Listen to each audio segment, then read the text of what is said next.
Okay, hi there everybody. Here we go. Richard Gabriel here, ready to take you through, I should say wing it through a few of my notes in order to prime you ready for what I have to show from NC2, Northcliffe 2. There's one or two things I've got to tell you, a little bit for those who haven't read it or seen any of my stuff before, as to know who I am. And also a little bit about NC2, the location, and what the recent history is to do with it, which is all relevant. The veracity of what I've got to show you will really be its own judge and jury by the time I get through all of this. But that's all I'm going to do. I'm just going to wing it through, and hopefully it won't drag out too much. For my own part, my interest really on the plateau stretches back decades. It's an obsession. It fits in perfectly with a sort of strange lifetime that I've led. Really, it's been sort of marked on a personal level throughout with supernormal things. I'm not an archaeologist. I've had a decent education and so on. But I suppose my missed vocation was archaeology, geology. But that doesn't mean to say that I haven't got a brain that's forensic, a thinking brain, where I work things out and I follow my intuition, which takes me to all the things that I'm supposed to be taken to. And it adds to my learning process for whatever purpose it's meant to serve. Egypt and Giza really is a prime example. I've been obsessed with everything to do with it since I was a child, and as soon as I got the chance to actually go to Egypt, to Cairo, strange things happened. I knew I was supposed to be there. I knew that there was a task that I had to pursue. There were things I had to find out. There was knowledge I had to deliver from that, and here I am now. So NC2 itself, I'm in the place. I literally live it, sleep it, dream it, go to bed on it, wake up on it. It's an obsession, yes, but it's a driven obsession. My brain just can't shut down with it. It's almost as if I know the place, but I don't. It's as if I've got amnesia for the place, but I know it. When you go down into its depths, it's as black as the darkest nights that you could ever conceive.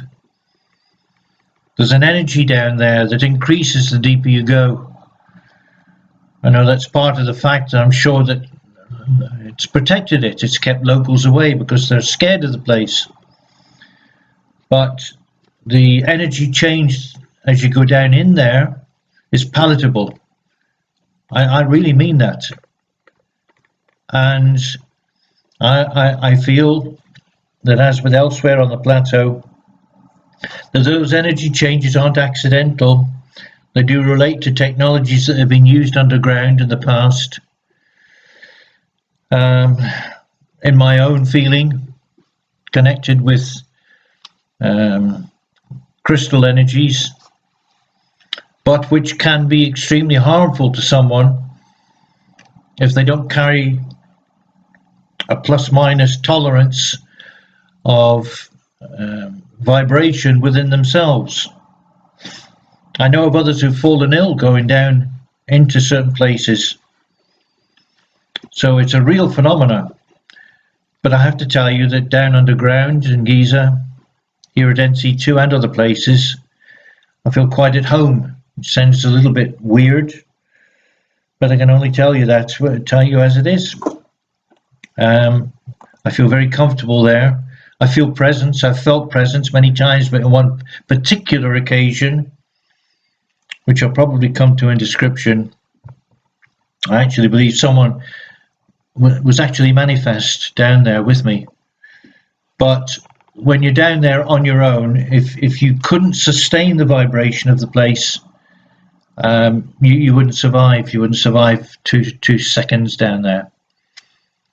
Because when you go down in there, and if you don't have a crowd with you, It's you and the place and the vibration and those who are looking down in on you.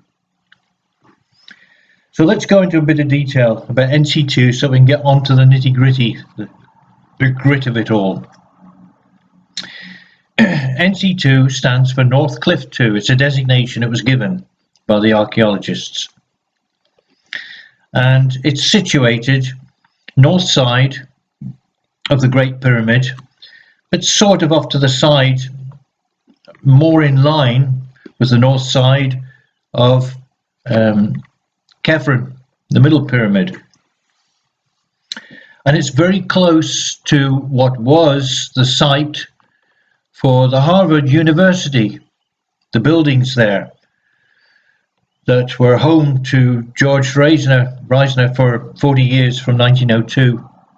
He died there in 1942, in fact, and did all of his work from that location. It's a place also that was familiar to Henry Salt, who was the British Consul General, and his compadre, his working compadre, Giovanni Caviglia. And in fact, Henry Salt hired or procured the services of Giovanni Belzoni, which would be a name familiar to many who are interested in the plateau because his name features strongly with forced entry to various parts of the Great Pyramid and elsewhere. So we're going back there to name them back to 1817 when they explored the system, the NC2 system. And they produced notes and descriptions, which I'm actually going to defer until we get to them in the presentation. It'll be far more appropriate at the right time. They're very impactful as well. So okay then, NC2 is an entrance that leads into a clearly cut tomb, which comprises on the ground level of a corridor with a chamber just stepped up at the end, where it does actually step up at the end of the corridor. Straight corridor, but just inside the doorway, right and left, there are some little steps that go down, and on the left they lead to a short passage, a corridor passage, which gives access to two chambers on that side, and on the right hand side steps it gives access to 5 chambers as you go through. We'll come to all the descriptions of those when I get to them. On one occasion in there, I will say just at the outset, I have probably spent as much time as anybody in modern times has ever spent in there. Hours and hours and hours and hours and hours and hours and hours I've spent down there.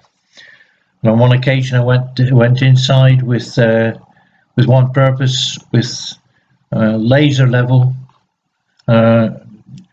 rangefinder, in order to measure all the chambers, in order to produce a scaled schematic diagram of the system. Because I knew from being in there, even the best of what the authorities even have produced, none of it is accurate, not even remotely accurate. And I knew that in order to figure questions out about the place, I needed some accuracy to show the overlay of the different levels of the structure. And that'll speak for itself also as we get to it. You've already seen or you will do in a minute, the picture that I'll show you that records the schematic of the place. So I have a schematic, and referring to my notes here just to make sure. So I promised myself I wouldn't do a lot of checking of my notes, because it will all become obvious as we go down through and check everything out. The system then, the entrance gives you the corridor and those chambers that are described, but it gives you another level, because when you go down through the main corridor, you step up into a rougher chamber, very large rougher chamber, which holds many, many secrets, and it has a secondary chamber attached to it. We call those the reception chambers. Then off those, there is a tunnel, which then goes down, way down, 350 foot or so, down into the plateau. We know it goes further than that, but at that point there is a tunnel which I've called the tube tunnel, which is blocked. Passage through it is barred, but it's been filled from the bottom to the top. Not fully, but that's where the blockage comes from the bottom, not from the top. And I'll show you the evidence of that. And that tunnel system leading down to it from these initial chambers, it holds side chambers, and there are various other chambers dotted down through it with things to tell you about. And it's tall, and it's extensive, complex, and you'll see from the photographs that they're worth waiting for. The other thing to tell you is that the entire system, top to bottom, front to rear, is absolutely filled with illustrations that have faded, largely faded from natural sight. They're so old. But by a process that I came across several years ago, quite accidentally, I found that it is possible, if you use well-posed high definition or ultra high definition photographs and put them under digital analysis. I call it deep digital analysis because you sometimes have to spend hours on a single frame if you think it's worthy. And by doing so, you can neutralize what the eyes see in the rock and allow any pigmentation or coloring that's in the rock to actually come forward. And thereby, to some extent, and to a large extent sometimes, you can actually recover the illustrations that are on there. And by God, when you see those illustrations, the story that is wrapped up in those, the things that have been memorialized all the way down through this system, they are phenomenal. They are genuinely walls of record. But to walk in there in the darkness and the gloom, or even under the glare of floodlight, where your eyes are being attacked by the light that you're using to see, you can't make out what's on those walls. You have to put it through digital analysis and bring it onto the screen. But the entire system, in my view, it needs to be mapped. It needs to have specialist, professional photography equipment put in there in order to capture, analyze, and understand what was memorialized and what the ancients who used the place, what they wished us to know now. The other thing I'm going to say to you is, which I feel is of paramount importance, and that is that in keeping with the reason, the ethos, the why of me being there, why access was granted to me, how I managed to gain access for such lengths of time, why my obsession with the place was pandered to by the forces around me. Well, I can tell you this, that when I've been inside that system, for all the time that I've been in there, I've gone in there with a measure and with my camera and lights. That's it. And that's all I've come back out with, along with the knowledge that they have enabled me to gather. I really have got an obsessively forensic mind. I look at things and I can't let them go. If I see something, I have to start counting. It is like a compulsive disorder. Counting, measuring things. I can never be bored if I sit in a waiting room somewhere And by the time we come out, if it's dragged on a little bit, I'll have the entire geometry of the place mapped in my head, the sizes, measurements, and so on. I think of ways to assess size, measurement, quality, purpose, meaning, how things were done. Just the way I think. I'm sorry to say, but it's necessary, because armed with forensic thinking, I've been into NC2 system from all this time, and I can tell you that not once have I disturbed or picked up or taken a single grain even of sand. Nothing. I have touched nothing throughout. I've been a willing observer. The forces that be have enabled me to be that in that position. I have, as I've exited NC2 and under the conditions of visiting, and I can tell you it's cost me a king's ransom at times to feed the process. Believe me, it has. Where I've returned home to being penniless from the whole process.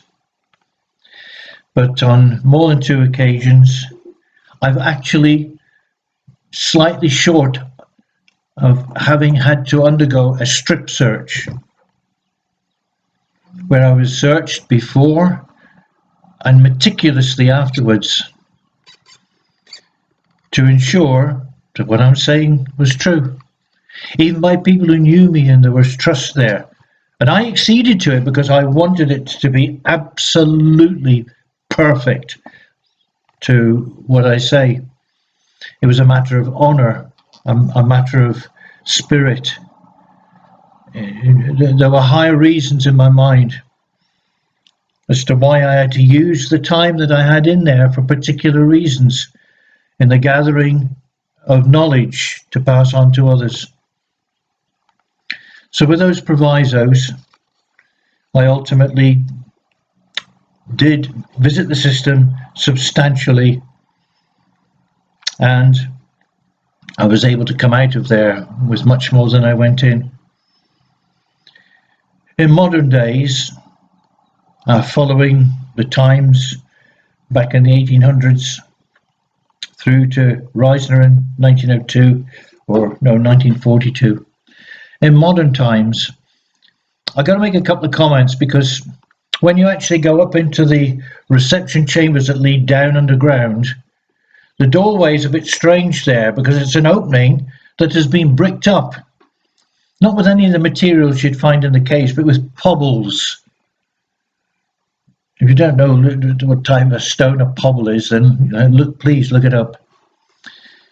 And a number of those pobbles are carved into fishes, would you believe? So you got an entrance that for a time had been bricked up with these pobbles. And also it's observable that the plaster work within that area, in the ground level area that leads to that, has been damaged in places where once there was plaster.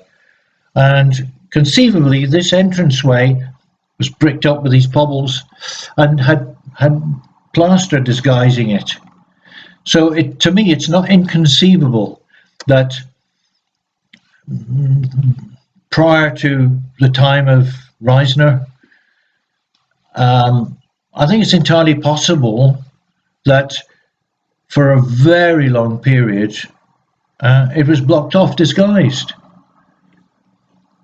because it's not obvious to find. And in recent times, perhaps in Reisner's time, or even in Sultan Caviglia's time, it was uncovered, rediscovered, and access was gained to it. Certainly when I was first introduced to it, it was filled with a very substantial bat colony. And there were large bats as well. Maybe I had whacked in the head a few times by them flying past. It's a fallacy that they can miss anything and everything because of their echolocation. No, not strictly true. In any event, that bat colony, I don't know if they're still there now, I very much doubt it. But the ammonia that went with their droppings was overwhelming. And in the early times of visiting there, one had to wear a specialist mask against the ammonia because you wouldn't have survived down there at the deepest part. So, okay, in recent times, the notes that Salt and Caviglia wrote, they've only recently been, in comparatively recently, been published. But Andrew Collins, another researcher, another archaeological researcher, with his colleagues, had expressed interest in this, and I know that I've got a backstory that goes with that from another third party. So I know that others were interested at the same time in pursuing what they could find to do with this, when it became evident that there was, at least at the time, some sort of rumour of a deeper system. Anyway, when the notes came out, Andrew got a hold of those notes, and between himself and Nigel Skinner Simpson, they went looking, and there's a story to that as well, which he's published. He's written books and so on and so forth. And eventually, they did find and rediscover. I mean, it's always been there, whether it was blocked up for a time or not.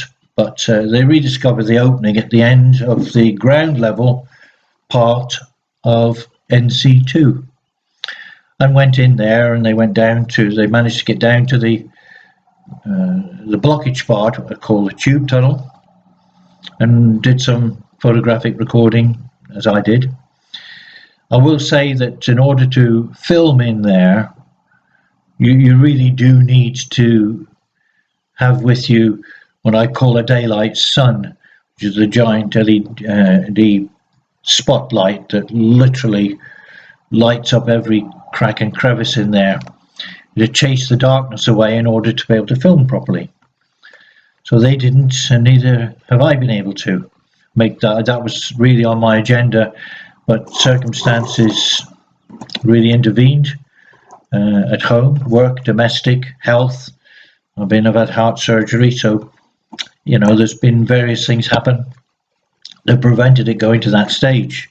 But nevertheless, back in 2000, where are we now? Yes, 2008 and 2009. That's when Andrew and Nigel entered the place, and it was really on the back of them entering, but quite separately.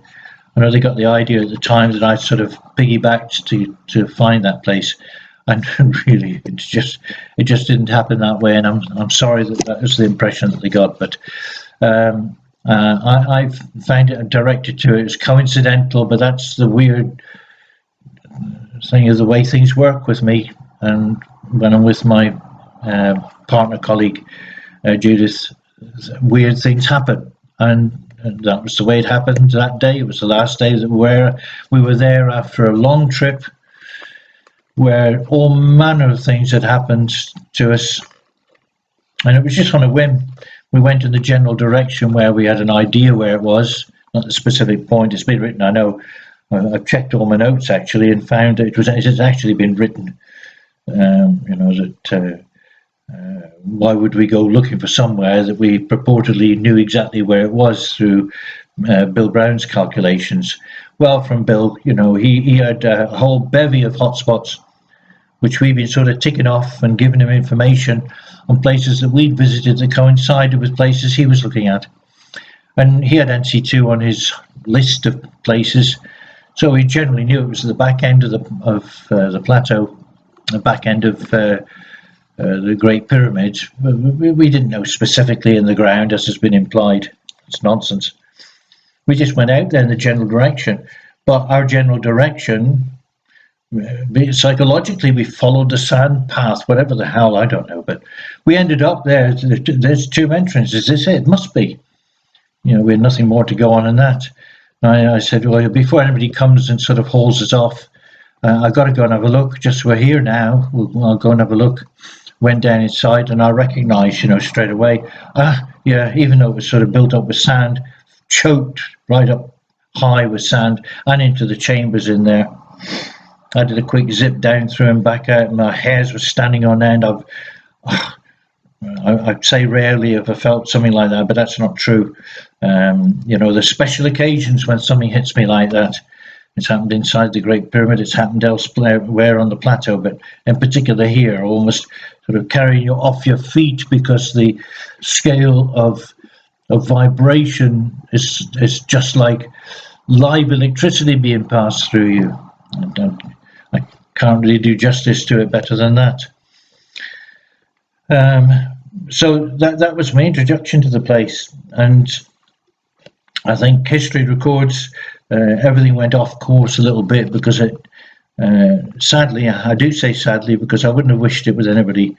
Sadly, there was a clash between Zahi and Andrew because Zahi maintained, as he did right up until he took the unfortunate step of pulling his film crew together and marching out to disprove, as he called all the pyramid idiots who figured that there was something deeper in there. And as his Chasing Mummies video shows, he and they went down there shrieking and hollering, and Zai, unfortunately, louder than anybody, there's a bit of swearing as well, hating bats. That was the only thing. There's nothing here. Look, no, you can see there's nothing here. There's nothing here. Took them down through. One of the chaps went into the tube tunnel a little ways. Said, no, there's nothing here. There's nothing here. The biggest irony of it all is that I still have a copy of Chasing Mummies, that episode. And the biggest irony is that I took that to pieces, frame by frame. And I took each frame as a picture. And selectively, because I knew where to look from being in there myself, recognised as they went down through.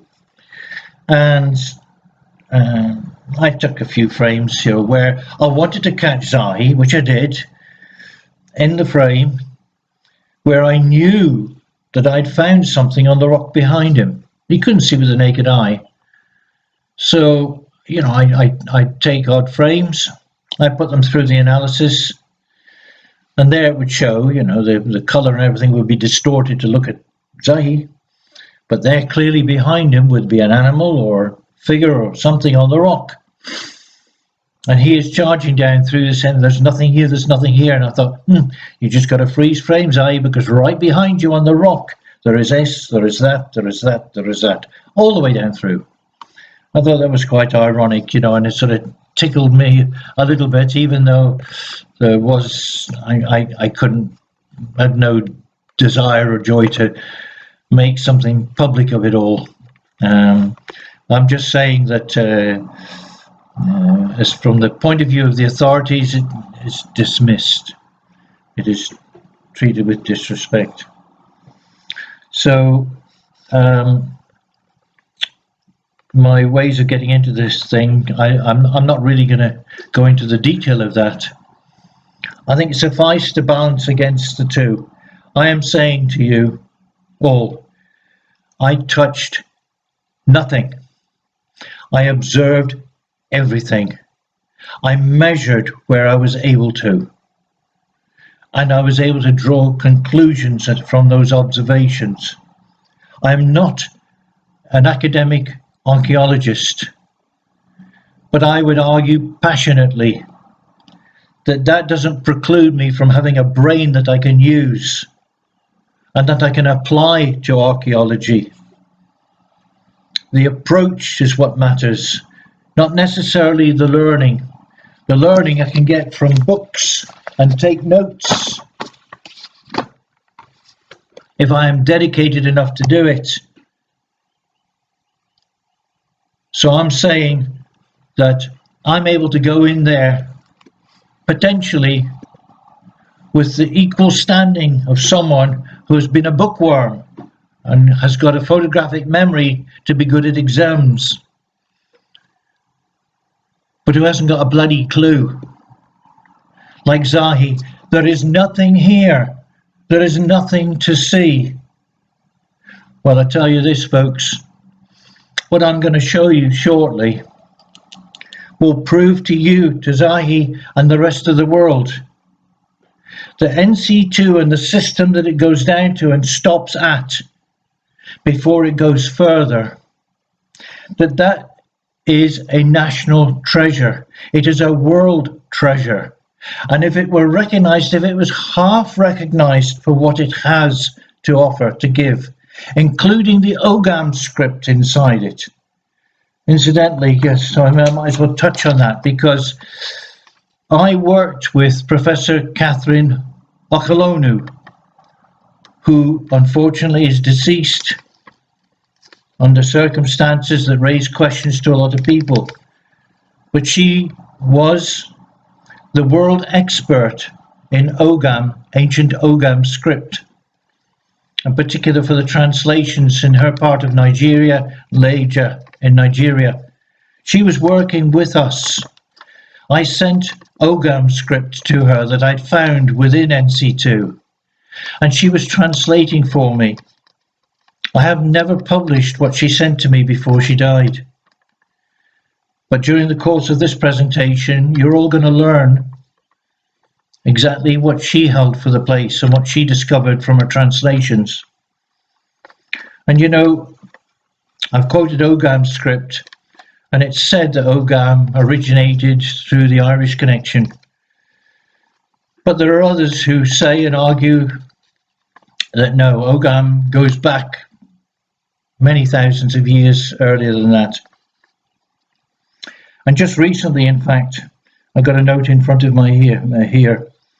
For example, in Greece, of all places, an archaeologist in Greece called George Hormosiadis, if I got the correct spelling right, through radiocarbon dating, they found a plaque, piece of wood plaque, preserved because they found it at the bottom of Lake Castoria in the region of Dispilio in Greece.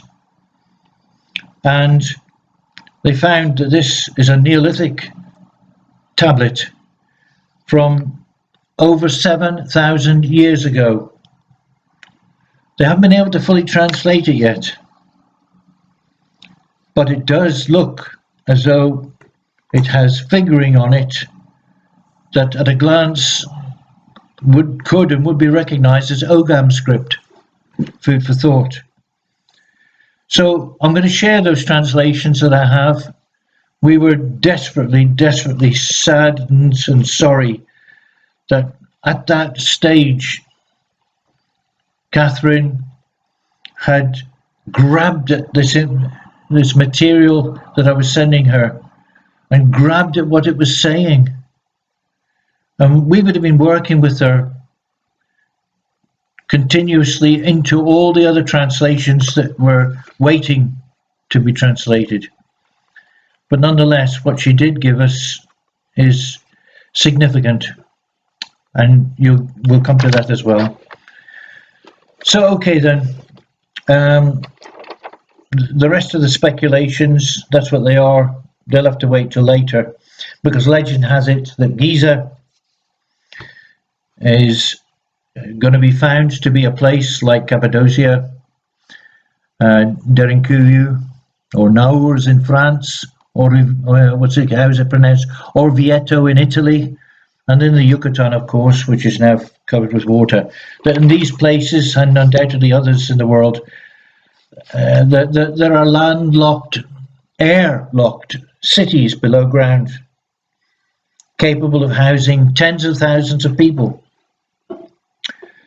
No conclusive answer has been given as to what their purpose was and so on. Lots of strong speculations.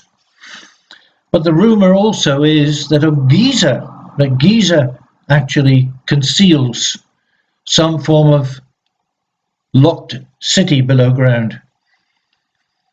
Now my friend, the keeper that I spoke to, who gave me explanation without translation being needed, in my direction to him, in any case, of meeting such people from below ground when they came to visit, and him going down there also to meet them. So at face value, this guy had absolutely no motivation or reason that was apparent to spontaneously come out with an answer like that to me in the conversation we had. We know from what we've seen with our own eyes and from the testimony of friends that we have in Cairo that were children when there was no wall, when they themselves protected the plateau because it was in their own interest, who went down deep, deep, deep under the plateau to explore the passageways and so forth, who now report now and they remember, as firsthand they remember that so-and-so who was their friend was lost down there, never found. That happened with a few people. So there's enough to say that there are questions that still need answering, that are being blocked from being answered by authorities who prefer to milk the fattened cow before they share the knowledge. And as such, the whole system is clogged and blocked and choked by a few who clutch it like this in their possession, not in glory of what's there, but in possession of what's there because of the money it produces for them, at the expense of the knowledge and greater understanding that the world would do well by receiving. And Egypt itself would be glorified 10 times over if the people of Egypt were allowed and enabled to be a part of the ownership of their heritage, whatever is down there. So, okay,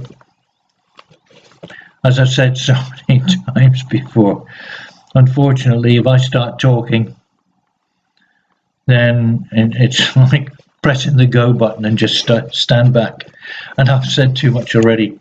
But I'm going to stop at this point because now we've got to go to the presentation of the models that I've done. And then we can take it through from there. You'll see from this, there'll be a few pictures presentation, then the models, and then all the supporting evidence that's waiting in the wings to be shown to you. All right, many thanks. Let's go to the next stage. Hi, Richard again. Moving forward then, we're going to start getting into a little bit more nitty-gritty now about the actual system and so forth. NC2, it is an ancient entrance to an ancient system of caves, tunnels and chambers that penetrate to an undetermined depth and purpose beneath the Giza Plateau. In fact, arguably it extends to join up with a far greater system under the plateau, for which we have evidence, which would actually make the underground of the plateau look more like a cheesecake of tunnels, shafts, caverns and much more. So let's go forward. I'm going to take you straight away to a picture of the plateau. There we go. And we can orientate ourselves from that. So you've got the cardinal directions showing there. The three pyramids lining down across, Great Pyramid at the top, Kefren in the middle, and Menkora, the small one at the bottom. Each of them are carrying a line, yellow, yellow, and red, signifying their causeways. On the right-hand side, the dark mass on the right-hand side, that's the village of Nazlet El Saman. You can see that there are yellow markers along the edge of the village now where a lot of the houses have already gone. The bottom marker is where we stayed. That's where the house was. and it's just up actually from where Bill Brown, our working colleague, where he, along with the Polish Foundation, have got ownership of a stable building, or what's left of it now. And all of this along there, those other yellow markers, by the way, are all signifying ground penetrating radar information and tunnels that we know of that extend village to plateau, plateau to village, and into the system there. So that's the source of a whole bunch of other stories that have been dealt with and will be dealt with separately. So back to that box that's in the bottom of the yellow line, the causeway from the middle pyramid. That box shows where the Sphinx Harbour location is, and the line just above it, actually, that's the line of the Sphinx itself. Below that, you can see that there's a red dot in a darker area. That's the cemetery. The dot is sitting over where the well exists within the cemetery. Below which, again separately to be discussed, the water flow conceals tunnel north, south, east, west tunnels that are actually underwater at the moment. And then further below that, although it's not marked, that's actually Gebel Gibli. That's one of the high points there, the little mount there, which is possible to survey the whole Giza plateau from. You may just see another yellow dot over to the right-hand side, almost off the picture. That's another residence that we stay at in Giza. So back to the main picture now. You see on the south side of the Great Pyramid, there's a red line. That red line is to show the location of the second solar boat. Those have both been moved from there, but that was the one the Japanese found. And there's controversy surrounding that because the press conference to announce that was very well staged. Lots and lots of people were there, but they covered over the bow and the stern section of the pit. So visible access was restricted. Again, arguably, the reason for that was because, as I was told by one of the crew that I knew, that was part of the operation to prepare that whole area and to tidy it up afterwards, who told me, without knowing the backstory that I knew to do with NC2 and everything else, he said, oh yes, there was an entrance, an actual entrance at the bottom of the deep boat pit. And he said that there were people of the authorities who accessed underground from that entrance, but eventually when the whole place was tidied up, that was blocked up. It was disguised back as if it was rock again, blended into the rock so that others wouldn't see that there was an entrance there. But it's intriguing from that to look across to the bottom of those two lines from that radar satellite image, because it's not very far. It's almost as far, it just sort of equals the distance from the NC2 entrance to the corner of Kefren and the cliff.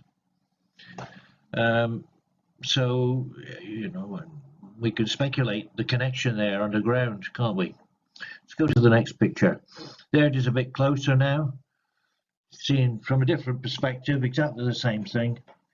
You've got the two dots there, was one of those NC2. You've got the two shadows that were shown up on the ground from the satellite, the Terra Sarek satellite image. They drop down to where the cliff starts at the corner there, at the back end of Kefren.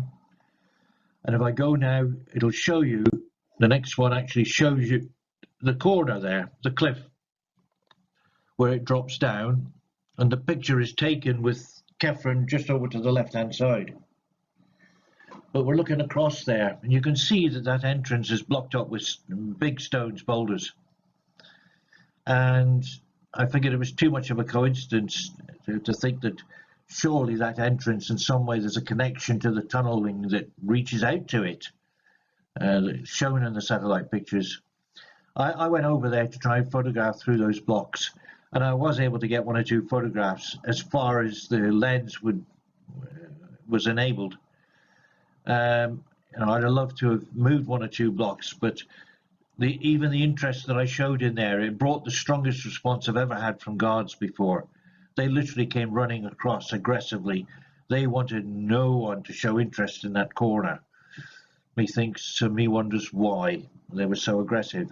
I just played the part of the hapless, dumb tourist and got away with it, with them sort of putting a flea in my ear about what you can and can't do, the usual way. So, okay then, let's move forward from there. We've got another picture here now, which is showing from above. There's one or two things I'd ask you to note from this picture, and that is that you've got NC2 showing there within the circle, yep.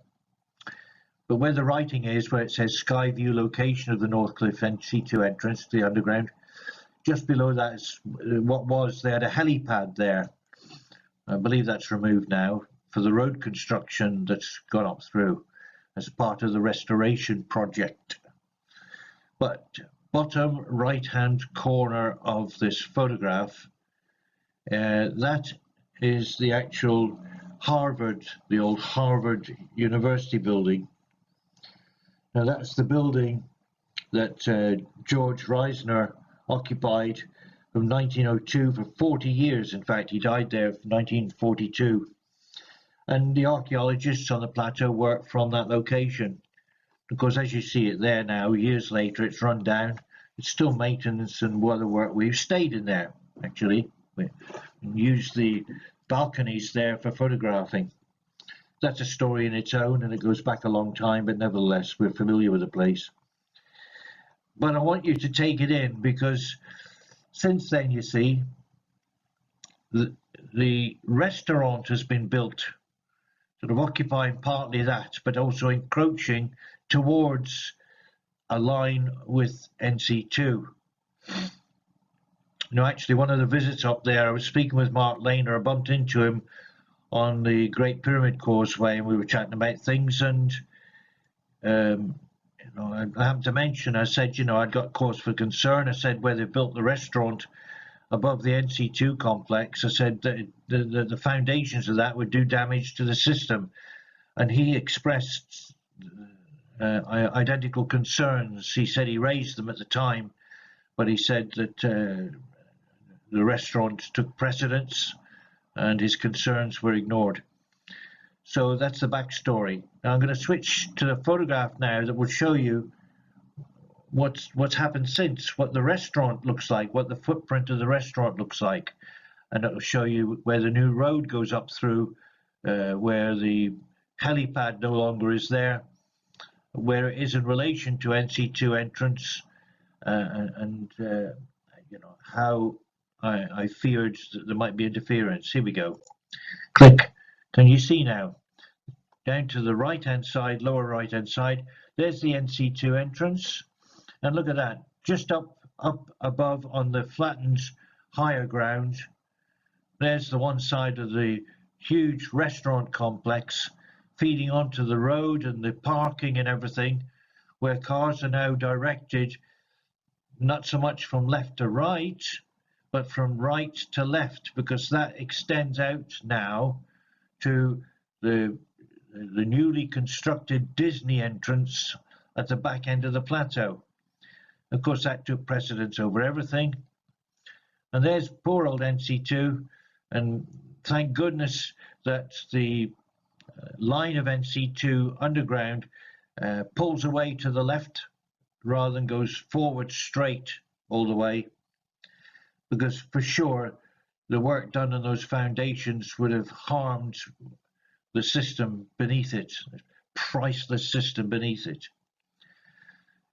So this is the highest area of the plateau, but there's a reason to think in terms of 200 feet high from sea level, because at one time the water was at that level. Now I can be definite about that because I can relate the levels of water here not just to what was found in the early explorations of the pyramids and the salt, the incrustations and so forth, but also out to the Western Desert, where we've done tons and tons of work and research. And we worked and stayed with the Coptic monks out there, miles out, so nearly 100 k's from Giza, out beyond Al Fayoum. And we found lots and lots of things at the 200-foot level of water.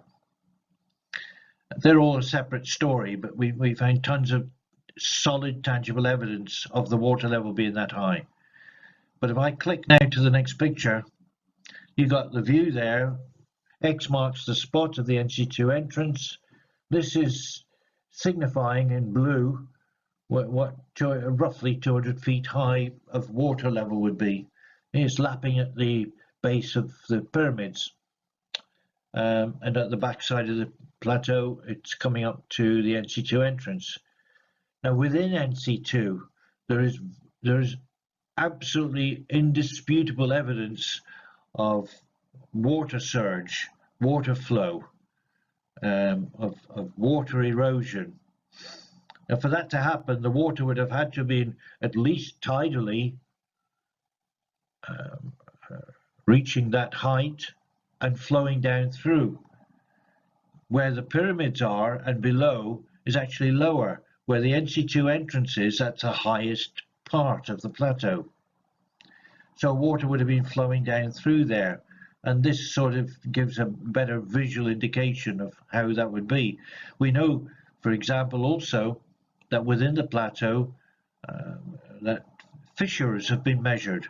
There are fissures down through in different places, cutting through where the pyramids are. And there has been movement, tectonic movement, surprisingly to many, which I've produced links to sites that discuss this separately. But all of these things show that, action, movement and action has taken place on the Giza Plateau for as stable as it all is there and over a vast period of time. I'll go to the next one. I tried to find the source of this picture. I've had this picture for many, many, many years, showing the three pyramids and those sort of Morse code dotted lines signify fissures that have been measured below the ground. You can see they cut through between the Great Pyramid and Kefren, on either side, in fact. So there are fissures there, and certainly if tunnels and chambers were to be formed as an entryway or as a connection down into a deeper underground system, what could be better than to identify fissures that themselves could be widened and opened as an easier route to actually excavate deeper, anything below ground anyway, of any substance at a greater depth, a very great depth, as those other sites in Turkey and elsewhere show. They would be airlocked systems anyway. So okay, I'm going to move to the next one. That one just shows you that is the old Harvard building that is now gone, sadly. Those balconies were fantastic vantage points. Got tons of pictures from those that perhaps I'll have a chance to show later. Well, in fact, all these pictures, I'm going to say to you that the pictures that I've got are developed from the NC2 system, the whole thing. They run to multi-hundreds, 700, 800 or more. All of those and all the other thousands and thousands and thousands of pictures that I've got, they're all going to go into a public access gallery in due course, and I'll be working on that as soon as I've taken a stage further than what I'm showing with this. On to the next one. So this is actually a photograph taken from one of those balconies, and it looks down. You can see there NC2 is marked because it's like a sandy cliff. We're on the highest area here. You can see there's Kefren just down from us. Sorry, that's the Great Pyramid showing there. But also, strangely, something again that we weren't really able to get much to the bottom of. You see where there's a square marked just up on the higher ground. That's an excavated square. Now, we don't know what that was to do with. It must have been something to do with previous construction that linked to the Harvard building before, but then was taken down, demolished. Certainly from within NC2, I wasn't able to see any link to that. Now I'm going to the next one now. Now, which is the final one there to show you an orientation.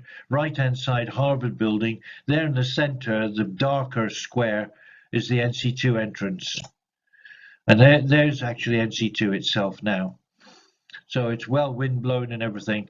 Now you can see that there's sort of a color pigmentation difference on the rock surfaces there. And I thought it's worth to sort of just give you a flavor by going in close to that to show you what happens. If you go in close, in fact, those whitish areas, they're what's left of the sort of sun-bleached surface of the rock and sandblasted. But actually, if you have an eye for it, you can just about make out that those are figurings. If you ever just take a moment on that, on the right-hand side, there's a large one there. If you go right to the top on the right-hand side, you can actually make out a head at the top there. You know, these are all purposeful. Even the darker areas have got figurine, but the lighter areas have sort of shone forward. Top left-hand corner, you can see a guy with a long nose there, and the eyes and the body. You can even see the arm look. So it's just something to show that even the external stonework at one time, when it was in prime condition, it was illustrated, etched and illustrated. Okay, I'm going to go, this is another one, just different filters used on it. This is the same scene, but it's a part of the right-hand side of the doorway down to the sand. Some people's eyes can actually see with the green filtration better than they can other colors. So I included this one as well. You can see there's a jumble of figures up to God knows what there, but it does bring them out. And on the top there, where it looks as though there's a sort of dark balcony area or parapet area, it isn't. It continues up through there, but this exposure actually shows a little bit of an outline of the figuring that is on the surface of the entrance to NC2. So moving on. There it is again. That picture was the right-hand side of, filling the whole screen, of course, the right-hand lower side of the gate area. So, okay then, there it is gated. Let's go inside. First of all, now I want to give you the orientation. Sorry. So this is like a cut through the plateau and the middle pyramid. It's not to scale, a bit over-exaggerated perhaps, but just to give you the gist of what I've been trying to say to you. The NC2, right, is on the back side of the sandy cliff, and the entrance is split into 3 levels. I'm showing it there mainly as a blue and a red level under where it says main entrance NC2. So the ground level, the natural level to walk in on, is the blue level. As you walk in, there is the corridor that goes to the end. Then right and left of the entrance, there are steps, little steps that lead down to the red section. That is another complete level of chambers. If you go back up to the blue section, if you go to the end of that, there is a step up. That step up allows you to go through an entrance to the left, which is a chamber, and an entrance to the right, which is what I would call a real NC2 chamber. It's a big chamber. I've called that chamber the reception chamber because it has another chamber as part of it, adjoining it. Reception chamber 1, reception chamber 2. And from those chambers, the tunnel then starts to extend and go on down into the plateau. We don't know exactly what depth it gets to the first stage, but about 300 to 350 feet deep. It meets the section where Again, I've given it a name myself. I call it the tube tunnel. It's significant because it's referred to by Salt and Caviglia. They actually refer in their notes to much deeper, but there's a reason why that's not possible right now. We'll come to it. But the speculation is, from Salt and Caviglia's notes, that this goes down deep into the plateau, joins into whatever system of God knows what is down there, deep, deep, deep, beneath Kefren and across to the Great Pyramid. And we know that the tunnels actually to the right-hand side travel out, link up and go beyond the shafts, access shafts of the Solar Cross. And they go out beyond the Giza Plateau, out into the desert. When beyond that is Hawar and Saqqara. But we know that they go that far on. In fact, I know of one day, I heard the story afterwards, the details I got from our contacts afterwards. But one day while I was staying there, I was up very, very early, hours of the morning, out on the balcony. I couldn't sleep. And there were some tremendous booms, like explosions, muffled, big explosions. Couple boom, boom. And I heard later, the story I was told. I have to say it because I wasn't there. I couldn't verify it myself. But I was told that the army were involved and tunnels were being explored from the system going out in that direction, which were blocked by circular stones, boulders which couldn't be moved now. The sand had sort of shifted and so on to block them. It would have caused too much fuss. So I was told that they used explosives to try and break these stones underground in order to gain passage beyond them on the continuing passage that was there. I was told that it went wrong, the whole thing went wrong, and they had to abandon it because they blew the whole bloody thing up and collapsed the tunnel section in. That's what I was told, okay, from reliable sources. So, okay, I'm going to move from this to the next picture. Here we got it. Entrance, no bar, no grilled doorway there. You're looking straight down the corridor, and as you look down through the corridor where the pillars are either side there, slightly offset to each other, but part of the way down the corridor, there's a niche right and left, which you can see. And right at the end there, down at the end, you can see where it's been constructed. So it's like a a step up area. In order to go further on the right-hand side, you would have to go up to the higher part of the step up, where it's a bit lower at the bottom, like a step.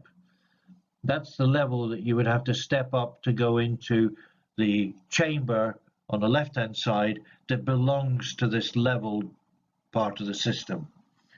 So next picture, there we go. Now we've zoomed up close to that step up area. You can see there on the right hand side, the wall on the right hand side has got a black cut down through it, a fissure first of all, top right hand side of the picture, and then you got the larger area of darkness where the blockage that had been created to block that entrance had been broken through. The debris of that is still on the ground inside, but there you got the step up area. You can see that it's all very complicated and deliberate. Nothing there has been done by accident, I'm sure.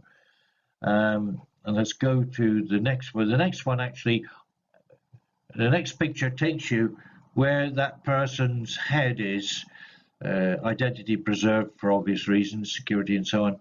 But just to above his head, you can see there's like the reveal of an entrance there. Well, that is actually a slightly higher level chamber that belongs to the corridor level system. And here it is now. We're inside in that chamber. Look at the doorway. You can see that the step threshold of the doorway is lower than the first bit of that step up. And then to the left of that is the higher step up that takes you then up to, and I'm going to show you now, up to the entrance for the reception chamber of the deeper NC2. And you see it's broken through there. In fact, those stones are pebbles. They're like water washed stones, very strange. They're not finished like anything else within this place. And the ones that were blocking the section that's opened, they're still all in the ground there. A lot of them are carved like fishes, which is a question to be answered. But as you look in there, that's looking in there now to the reception, big reception chamber for NC2. I've got one more picture to actually show you, standing in the entrance, inside, looking back out at this entrance again, because there is a feature there I want you to see.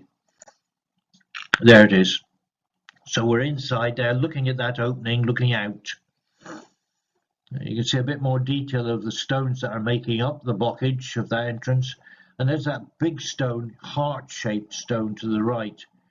Now, first of all, behind that heart-shaped stone, even in this picture, though no work's been done to really show you, but the wall there, you can see how rife it is with, if you've got an eye to it at this stage, but it's rife with figuring, illustrations, carvings, etchings. It's absolutely plastered with them. The heart-shaped stone itself, it also has markings. Tilt your head to the right and look at it, and give yourself a second or two, and you can see that there's figuring, there's animals on there and other things. That stone, just to say, if that were picked up straight, it is like a heart-shaped stone, that would actually block the entrance in and out as it is at the moment, which is interesting. So from this, we're going to just briefly, we're going to jump back to the entrance doorway, and if you turn right, here's the little steps down, bonk, bonk, bonk, 1, 2, 3, and step down. Now when you step down there, actually where the entrance is to that chamber, you can see the darkest area. Just beside that on the ground, very unusually, there's like a sump that's been created. Now I've jumped to this one now, I shouldn't have done. So, but where, I'll just refer back to them, where those steps are on that previous picture, a hole has been excavated down deep to about 20 feet, not a very wide one, and it's been done very roughly, not what I would call in a professional way, like grave hunters. I had identified where that sump is, that there could well be something concealed there. There are indicators, which I'm not going to go into now, because it would have people rush in there. I think that those grave robbers, I don't think it's official, because the lock was gone and a bit of wire across the door. And when I'd been told by the director of the Giza Plateau that, come hell or high fury, there was no other place on the whole plateau which was more guarded and preserved than the NC2 access. I don't know what's gone to change it, but certainly that excavation on the right-hand steps, it doesn't look clean, it doesn't look professional, and I'm betting that they missed whatever is still concealed there. They're slightly off center. It doesn't matter if it's 1 inch or 10 inches or a meter. If they missed it, they missed it.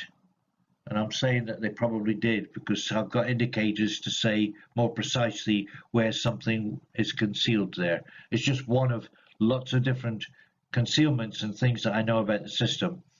I'll share whatever I can as we go along. The picture we're looking at now then is on the left-hand side. At the doorway, turn left, there's the little steps going down. They lead down into that first chamber that you can see the darkness of. Comments about that would be to say that that chamber, the ceiling has been vandalized. For whatever clever reason, people in the past have gone into that system and memorialized themselves by doing graffiti initials of their names on the ceiling. There are several there. Disgustingly, completely out of place should never have happened. And, you know, what more can I say? It's been done, and it can't be changed.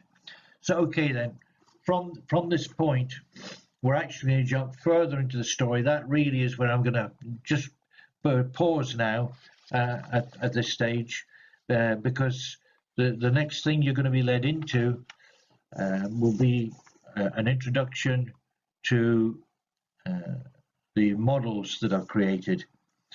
I'll say no more and allow that to be its own display. Okay, thanks for now. Next step coming up.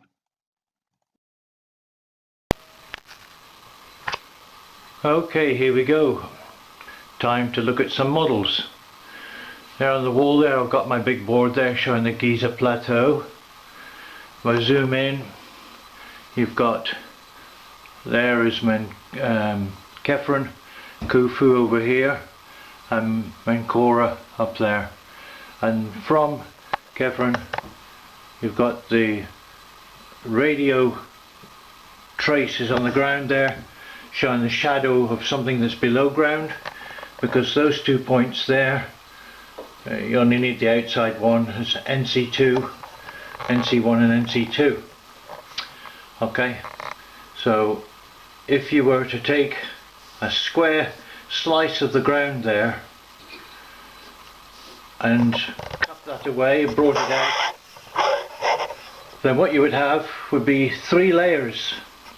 Remember back to the picture that shows NC2 as occupying 3 different layers? Well, okay, then what I've done is I've taken that slice of the ground, the 3 layers, I've separated them into different layers so that we can start from the top and then peel it down to see what's below. So I'm going to come down now to here, and that there is like looking down at the slab, the piece cut from the ground. And if I come down lower, lower, lower, lower, lower, you can see that that there is the actual entrance into NC2, as you've seen in the pics and you will do presently. So what I'm going to do now is, even though I'm holding this camera, I'm just going to take away the top 2 layers. Oh, sorry, the top layer, that's the top half, to reveal what's below, and then this layer here. Okay then, so now we start to see. I'll stand back a little bit, and if you can see my pointer there, we've got this sort of entrance array here. You can see there's a long corridor that goes off, and then to the left of that there's a chamber. Okay, I'll go in for more detail, and then to the right of that, see there's some cardboard there covering what I'll show you in a minute. And also down here to the right there is another lift-off panel, and again something is concealed there to show you the relationship between this ground level layer and the layer below it. And in fact the layer above it is under that cardboard. So let's go down now and examine a little bit closer. So from the entrance on the ground level, you're looking through, and what you see, in fact, I've got them perspex here, right and left. There's some little steps, stone steps that go down each side. They'll be relevant when we look at what's beneath. But from there you've got these 2 columns. I've done 1 or 2 of these little pipe cleaner men in here just to give you some proportion, the idea of proportion. You've got these 2 pillars, then the corridor which reaches right up through. About halfway up, in fact, on each side there's a niche, which I haven't bothered with because it's easy enough to show. They're unremarkable. Niche either side, which may have contained a statuette or something in former times. And from here, if we go along to the end, we see that there is in fact a step up. These are graphically shown in the pictures that you'll see presently. But for now, you've got a step up at the end. On the right hand side of that step up is the breakthrough doorway into here, which is the reception chamber, or the first and second reception chambers of NC2. I'll show you those in just a minute. But for now, we've got a step up and an entrance. If I turn the camera, you can see it just there.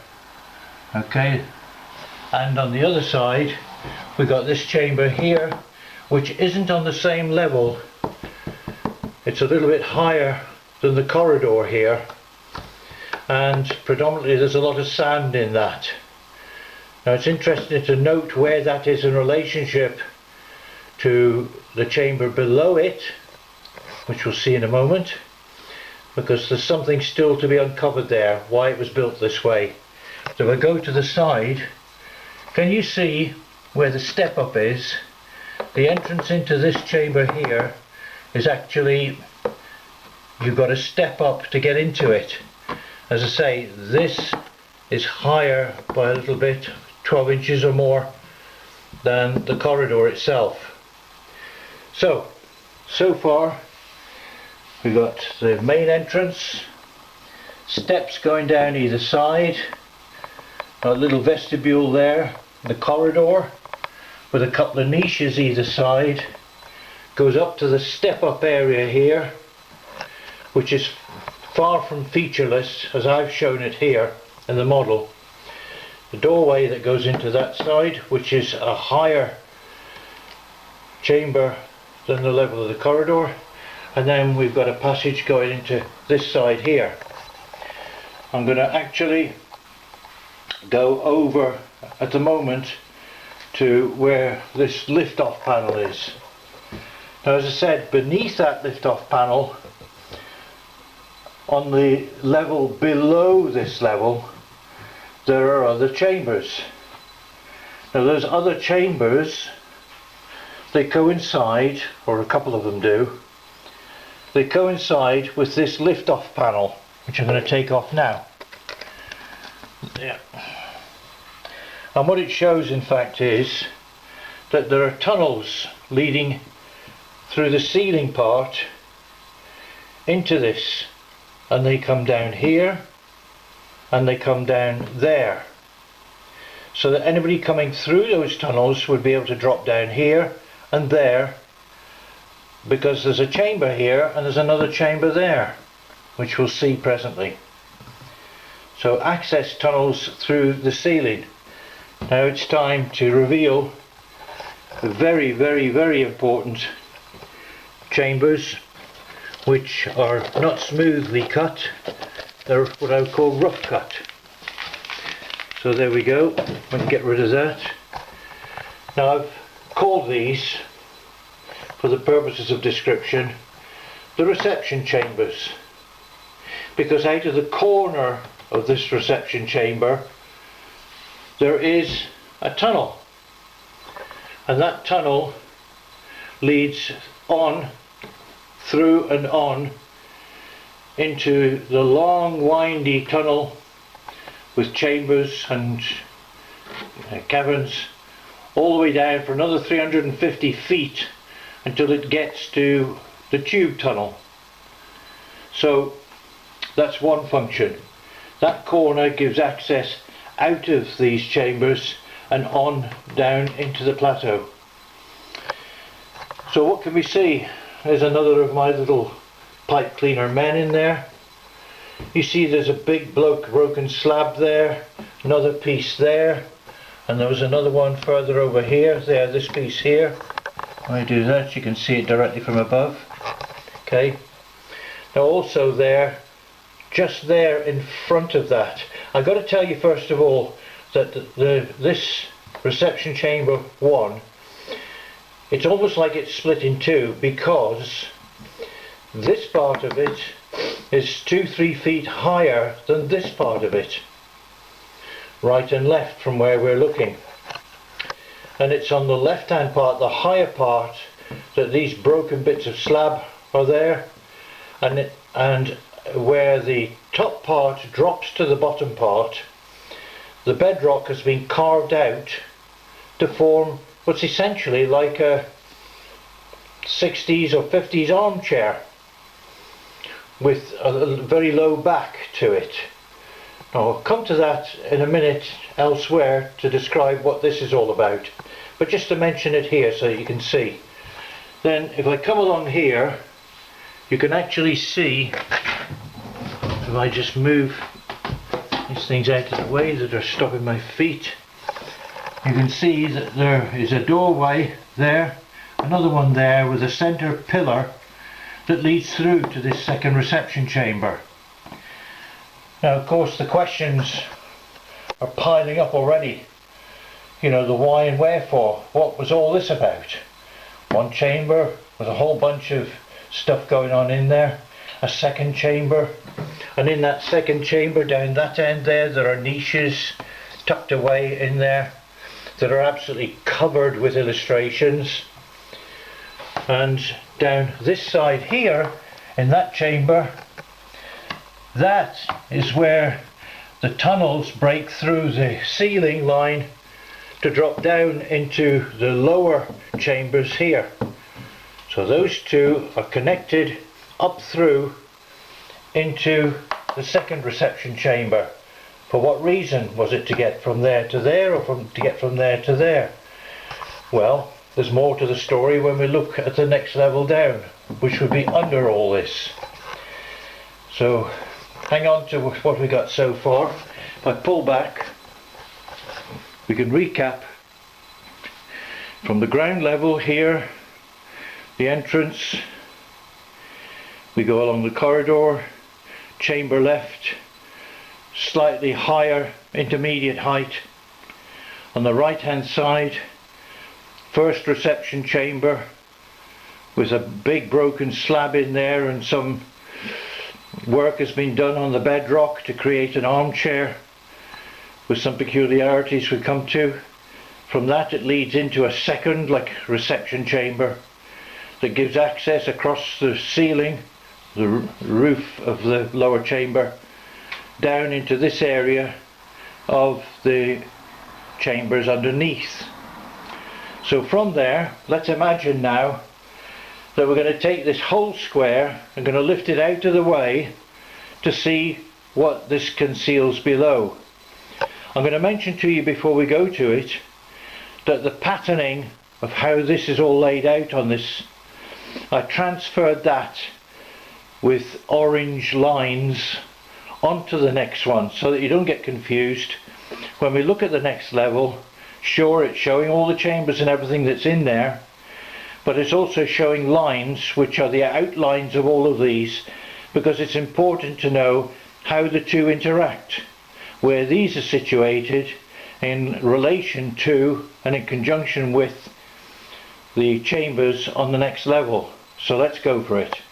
From here, if I drop down again and I switch across, and here we go. You see the orange? There's where the entrance is, and just beyond that there's the stairs going down on the left, and there's the stairs going down on the right. Now I'm going to mention something immediately. On the right hand side, beyond those steps, there is a step down. I call it the sump. It's, you know, very clean cut, but nonetheless it's there. Then I figured there may be something easily concealed under that, because it's a definite anomaly. But I found out recently that this area of this step in the middle, an excavation hole has been created that actually goes down about 20 feet. Now I reckon ages and ages ago that there must be a concealment here, but I think that where they've gone down, it's so untidy and badly done.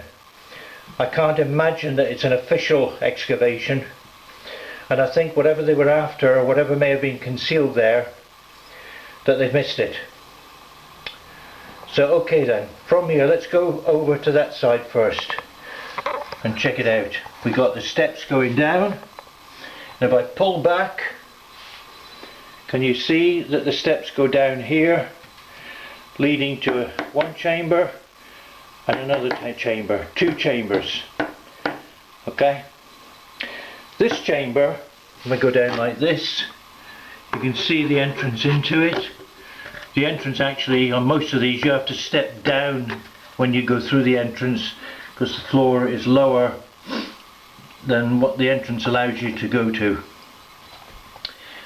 That chamber, sadly, has been vandalised, or to put it more accurately, the ceiling has been vandalised, because the ceiling to this chamber has got a whole load of people's initials plastered on the ceiling, where people have authored the ceiling, like Kilroy was here, but it's their initials instead, and they've chosen to vandalise it. Well done, those people. So okay then, the two, this one and the next one, interact. So we've got this chamber here, the corridor is only a short one, and there's where it goes through, whoops, there, into that arrangement to show this chamber here. I gotta say, in this chamber there was something I noticed. This one's got a big sandbar in it, about halfway up the wall, and this one was the same, but that one was cleared out to a large extent. This sandbar tried to clear that corner a little bit, because I was doing tests on these floors where there was sand in them by lifting and bringing my foot down heavily as a thump, like a thumper strike on the floor, because when you do that, that thump, it creates a sort of seismic effect, and it goes down through the sand, and if there's anything to reverberate what the sound you've just created, it's very noticeable. Now that's exactly what happened here.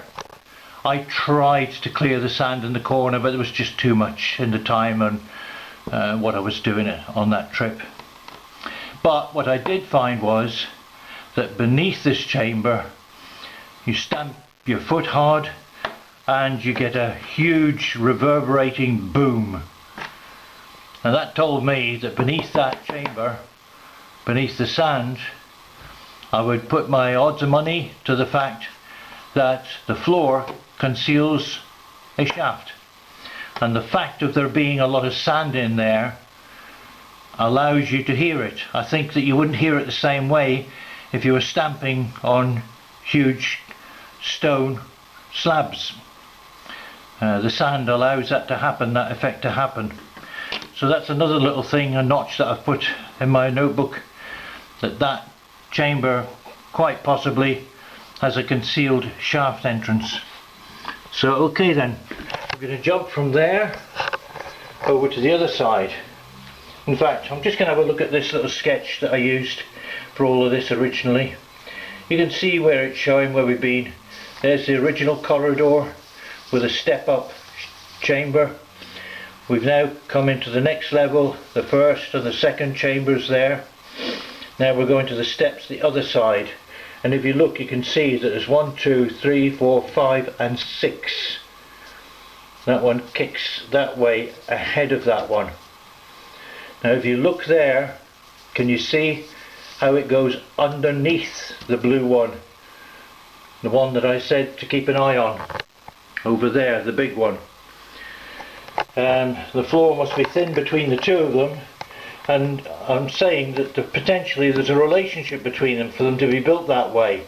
It's as if this chamber was skewed deliberately to run over the top of that one for whatever reason. When they're all cleared out of sand, that should become evident. So okay then, we're going to go over there now down the other steps where the hole has been vandalised, dug in there.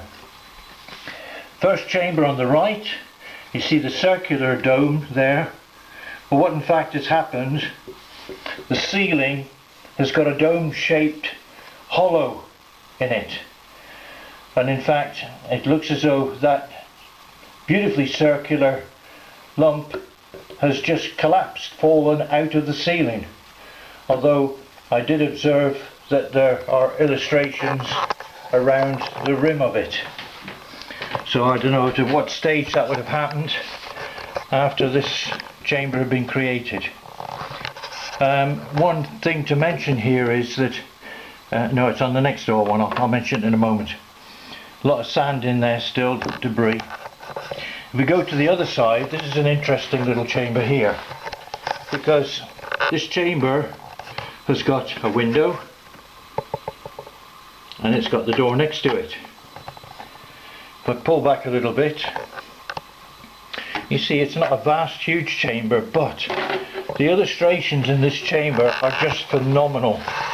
Against that wall, whoops, where the window is here and the door, this is incredibly heavily illustrated, and it'll take me great delight to show you those pictures on the next session after this. So okay then, there we are. We've got 2 chambers so far.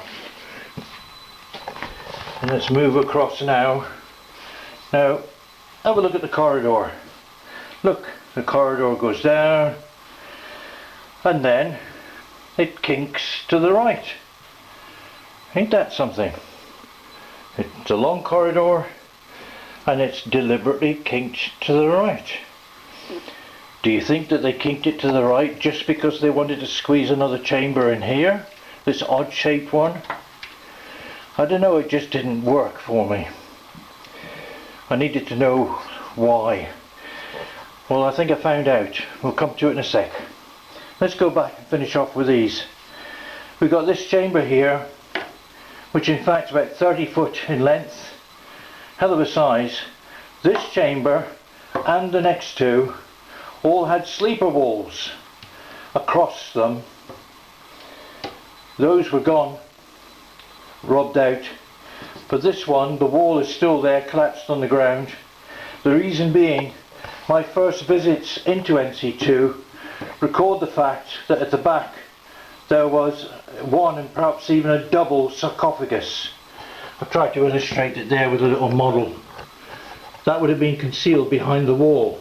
But up above it, there's one of the tunnels going in across the top there to go into that back reception chamber. And the next one also would have had a wall across here. You see that's still butting out.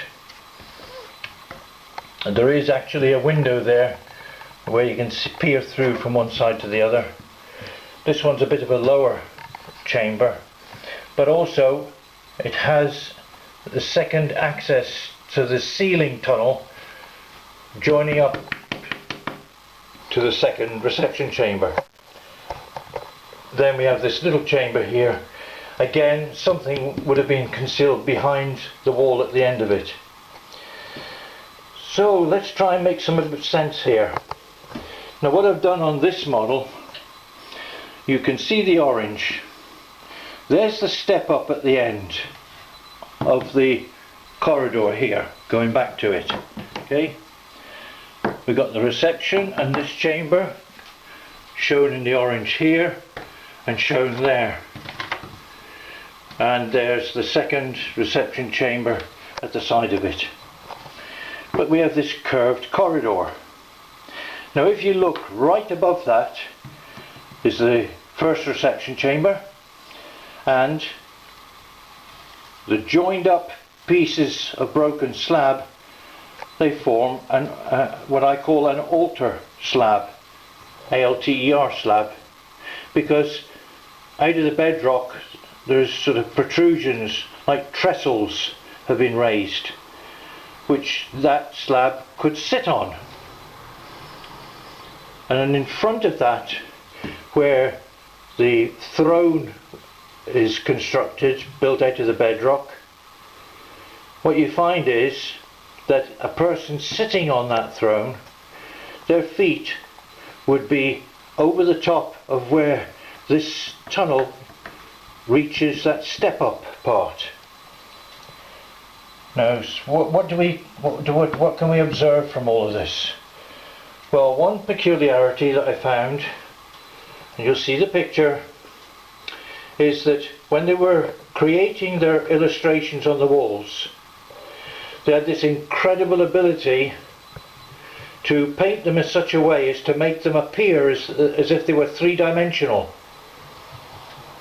Now when I took a picture from where I'm actually showing the pointer at the moment, facing that way, that blank wall, that picture came out showing as if it was three-dimensional, with people standing either side, and this part here continuing as if that corridor, obviously built into the whole thing, more like a tunnel, but it was a corridor. It made it appear as if the corridor was continuing regardless. So you've got a corridor that is integrated to what's happening above. The floor up above was all broken up, so you couldn't tell if anything happening up above, how it was interacting with below. But nonetheless, the tunnel appeared through photograph to be a continuous tunnel, and guess what? Up above, in the corner of that chamber, is the entrance, dead in line with this, that continues on down into the depths of the plateau. If I go there, there's the entrance there, okay, and it continues up above, going straight on from below down into the plateau. Now, because this reception chamber is so important, I decided, in order to examine it properly, to actually create a model of this on its own. So we're going to go from this one now over to that model. Here we go, and here it is, scaled up. Now from this side, this is the corridor from the ground level leading along, the step up with the entrance that comes to this side chamber, and then you've got the entrance there which leads into the first reception chamber. Now here's the thing,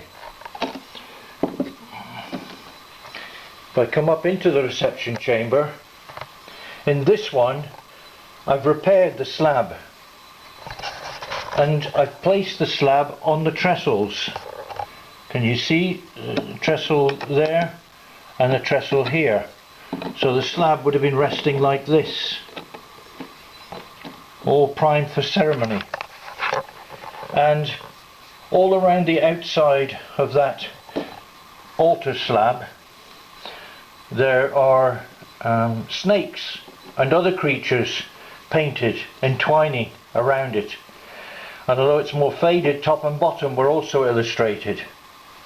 Now what I've done is I've actually created a little man here.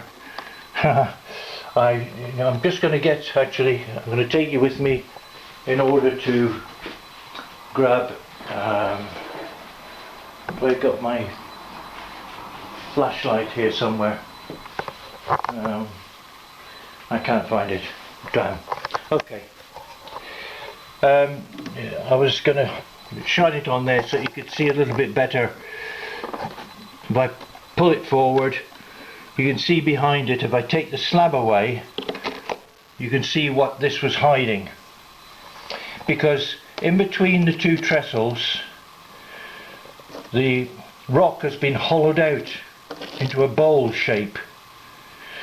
But this side of it, which backs on to the armchair construction, that is lower. So any fluid in here would spill out of this side of it. Now you would think that if someone were sitting on this seat, there's the arms either side, both arms are carved. If someone was sitting there, they get wet from whatever liquid was being channeled down there. But I'm going to pull it forward. Either side of the stone cushion in the middle, you can see the grooves. I've represented them. There are grooves cut there and behind it. And the back of the chair has been shaped so that it's like a spout coming from the hollowed out area. So in fact, if liquid was spilt down there, it would go around the person sitting here and go down to the floor. Now, I've mentioned already that the floor has been broken up by robbers to see what's there, probably. So I don't know whether there was some sort of receptacle or something there which was designed to catch any liquid flowing down, to take it away, to flow it away. So in order, if I put the slab back, you can't take this arrangement in isolation, because if we know that at that person's feet, whoever was sitting there, that directly below them we're at the end of the curved corridor. Here we go, let's go back. And there he is, the guy sitting there. We're at the end of that where the step up is, where the photograph shows it is a 3D continuing. And in fact, on the higher level it does continue down into the plateau. So there's obviously a relationship.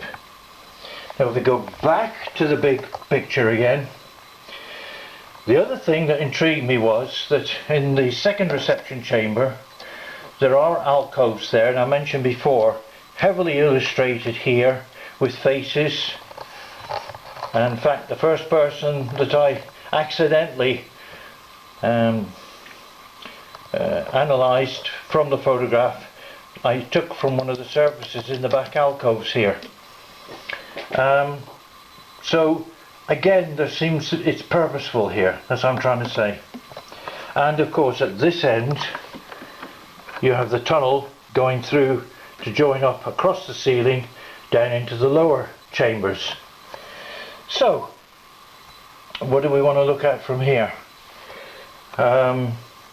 Yes, the purpose for the whole chamber. As I say, first gut reaction, looking back at those times, it's a stereotypical reaction which I'm guilty of also. Oh, they must have been doing some sort of sacrificing here. But that was squashed in my mind, because when I took account of all these other factors and the trouble that they've gone to link them all in together, taken together with the rumours, true, of what's deeper underground here, of highly spiritual, significant purpose and value, the penny finally dropped when I started examining pictures from here, because I took a picture of this one big expansive wall here. Managed to get a really good, well, set of pictures, and what I found was that this back wall is actually overlaid, the entire wall, with the most astonishingly fabulous frieze picture scene involving boats and other things, which I'll hold back because you're going to see the picture in due course. And I realised the intricacy of the detail there. It was fabulous. And the thought came into my head, I thought, this wasn't anything to do with sacrifice. That wall especially tells me that this was celebratory. And if we give half an ounce of credence to at least the possibility that the deep, deep underground of Giza does actually hold the secret of fabulous airlocked accommodation, city construction, whatever, then it goes together with what we're finding up here. Because you need to be cleansed, you need to be whole, you need to pass the test of everything that you'd expect of a person to go down to a place through that entrance over there, which the people involved at the time would have considered holy, if anything of what I've said is true.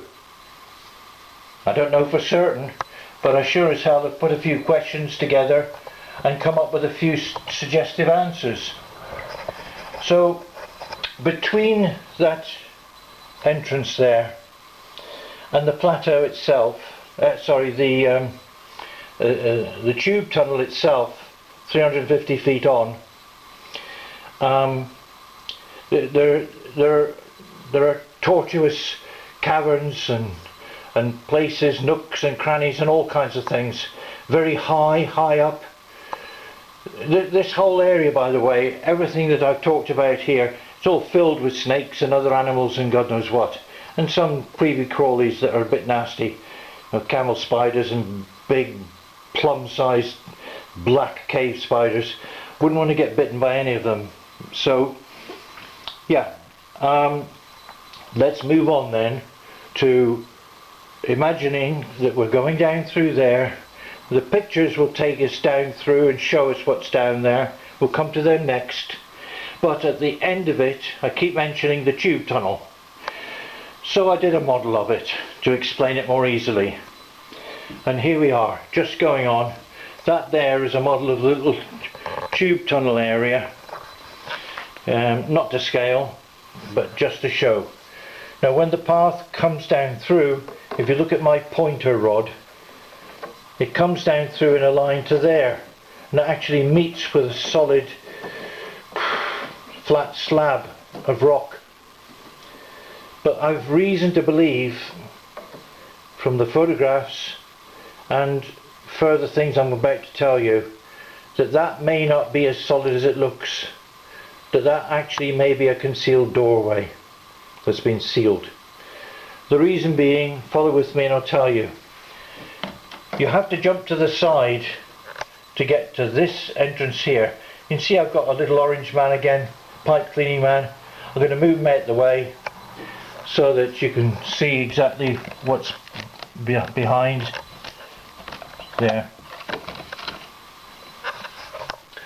Okay then, so to the left we have a large substantial alcove.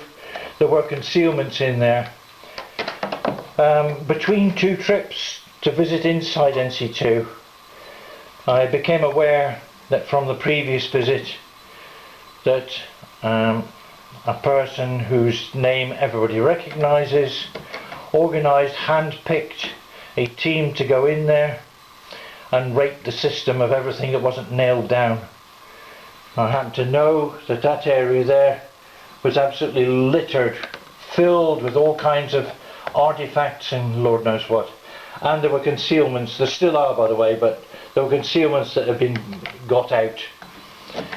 Anyway, there we have the tube tunnel there. It's only about as big enough to get a body through, and I need to tell you more about that. Now that tube tunnel leads through and breaks through to where Salt and Caviglia described at the other end, which I'll come back to. I'm going to read that out to you in a moment. This is where I held back really to be able to tie them together. The tube tunnel comes out at the other end and goes further on into the plateau. But this tube tunnel, if I turn it around, I broke open the ceiling to show you that again in between visits this was completely clear. In fact, about that position in the tunnel, I can just show you inside the tunnel, there's a little well which had artifacts, deliberate artifacts, concealed in them. It came as a big surprise when I found, when I got here, that it was blocked. But it had been blocked from that end, not the top end. And the proof of that is the fact that the runoff there, and I crawled into it, down inside there, I think I've shown it. See the silver there? Well, that's like aluminum foil. And what had happened was, as whoever filled this in from the other side had got access from another place, they must have mixed in their food sandwiches and it spilled down towards this end. So it sort of validated how it had been done from the back end. And I believe that the back end access, so I'll put a side door to that. I mean, it's all conjecture until we get verification in there, because off to the left hand side, if I come up to this again, there we have NC2 starting. There's the line of those radiography surveys that were done, and they go down to the corner of Kefren. Now the interesting thing in that corner is there's a chamber there, and as far as you can see into it, it's quite complex inside, but it's all blocked up with stones, boulders, and the next one also, and there's others along here, but this in particular, this one. And I thought to myself, you know what, I wouldn't be surprised if there's some way of connection between that and the tunnel system for the access from the back door to get into the back end of NC2, because I don't know how far it would have travelled down along those lines underground for it to have been reached from this end. I have got photographs of that and into the chamber as far as I could reach, but I can tell you now that when I did try to take photographs there and tried to move a couple of the stones, never before have the guards, the police guards, come running over with such venom to clear me away with high emotion from this area. I just acted like a dumb tourist, but they meant it. They wanted me away from there. I wonder why they were so venomous. Maybe a little of what I was saying is true.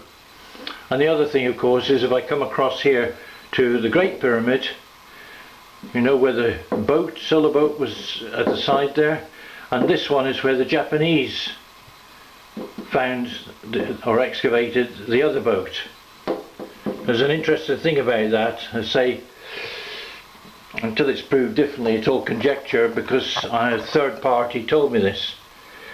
You know, that when this was press conferenced, they didn't make an open show of it. It was boarded off top and bottom of the pit, so that the actual visual access wasn't great to look down in there. But I spoke to someone and said it's all hearsay when it comes from a third source at least. But I spoke to someone who actually worked as part of the team there. I have got friends who are insiders to the working teams for the authorities. And what I was told was that at this end they found an entrance down in that pit that took you into the tunnel network. You see where I'm going to go with this? And they wouldn't let anybody in there other than people that were supposed to be there. But afterwards, when this was all being finished off, the wall was mended at that opening and disguised so that anybody, unless they were seriously looking, they wouldn't be able to see that there was an entrance there. Now I don't know that for sure, I haven't seen it myself, I'm just telling you what I was told. But it does seem intriguing where that is in relation to this, in relation to NC2, doesn't it? So, okay then, pulling back from this now, I'm just going to show you survey across here to those models. I'd love to think that the models will go to some use somewhere in a school or somewhere where others may be studying at least this aspect of concealment and questions and answers to do with Egypt and Cairo in particular, the Giza Plateau even more in particular. So we'll leave it at that, and now this will be followed by the remaining illustrations that really give a breakdown and show you the detail of the things that I've been referencing here. Okay, so we'll catch up with you in the next part. Thank you. Okay everyone, it's time to actually start showing you pictures of what's down there in the system. A lot of the pictures that you see will be in the raw as it is, but also a lot of the pictures are ones that I've already worked, where I've spent hours in analysis on a lot of them, and you'll see the resulting illustrations that I've managed to capture. The ones that I've got saved in the raw, I've got tons and tons of them that still need examining. So there's plenty of material down there that's still to be extracted. as I'm showing you these and flicking through the slides, I'll only comment really where it's necessary so that you can just watch them. And if you want to study any of them in great detail yourselves, just pause the picture, capture the screen, or get in touch with me, and I can let anyone who requests have original pictures. Okay, so off we go. Going to start first of all, here we are, with a reminder to how the layout is on that leading section into NC2. You've got three colours there, the orangey yellow, the pink colour and the green. The orangey yellow, as it says, that is the ground level, either side with the steps that lead down to the pink sections. But the yellow level, that's the corridor going right the way along to the end, where you step up to go into the green side, which are the reception chambers leading down into the depths of NC2. And on the left-hand side of the yellow section is that step up into a single chamber. And then either side, you've got the steps from the front leading down and giving you 2 chambers to the left and 6 chambers to the right. And we'll deal with those as we go through. So I'm just going to start rolling into them now. The sub-chambers. I've just shown you this, by the way. I mean, none of this isn't proportional at all. But this represents the sort of 350 feet stretch from NC2 that I've just been showing you, which is at the bottom of this page, right the way down to the tube tunnel at the end where the blockage is. And in between, there are the alcoves right and left, which I deal with along the way. And here we got it on the left-hand side, the 2 lower chambers there. The other one is the one that's where you step up from the corridor to get to. Moving to the other side. There's the ones the other side. Okay, don't really need to go into the detail. I've got them on there anyway, and I'll let anybody check those out. They've got sizes and everything. I've got the measurements for all of it.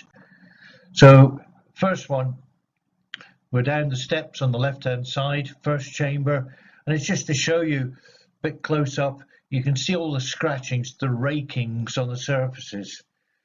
Now, if it was machine raked, you know, they'd be all pretty consistent and regular, but you know, in most places they're fairly random, and in amongst those where they're done deliberately within a shape, like the shape of a boat or something, then that's where they've been recognized or identified as OGAM script, or an equivalent of OGAM script.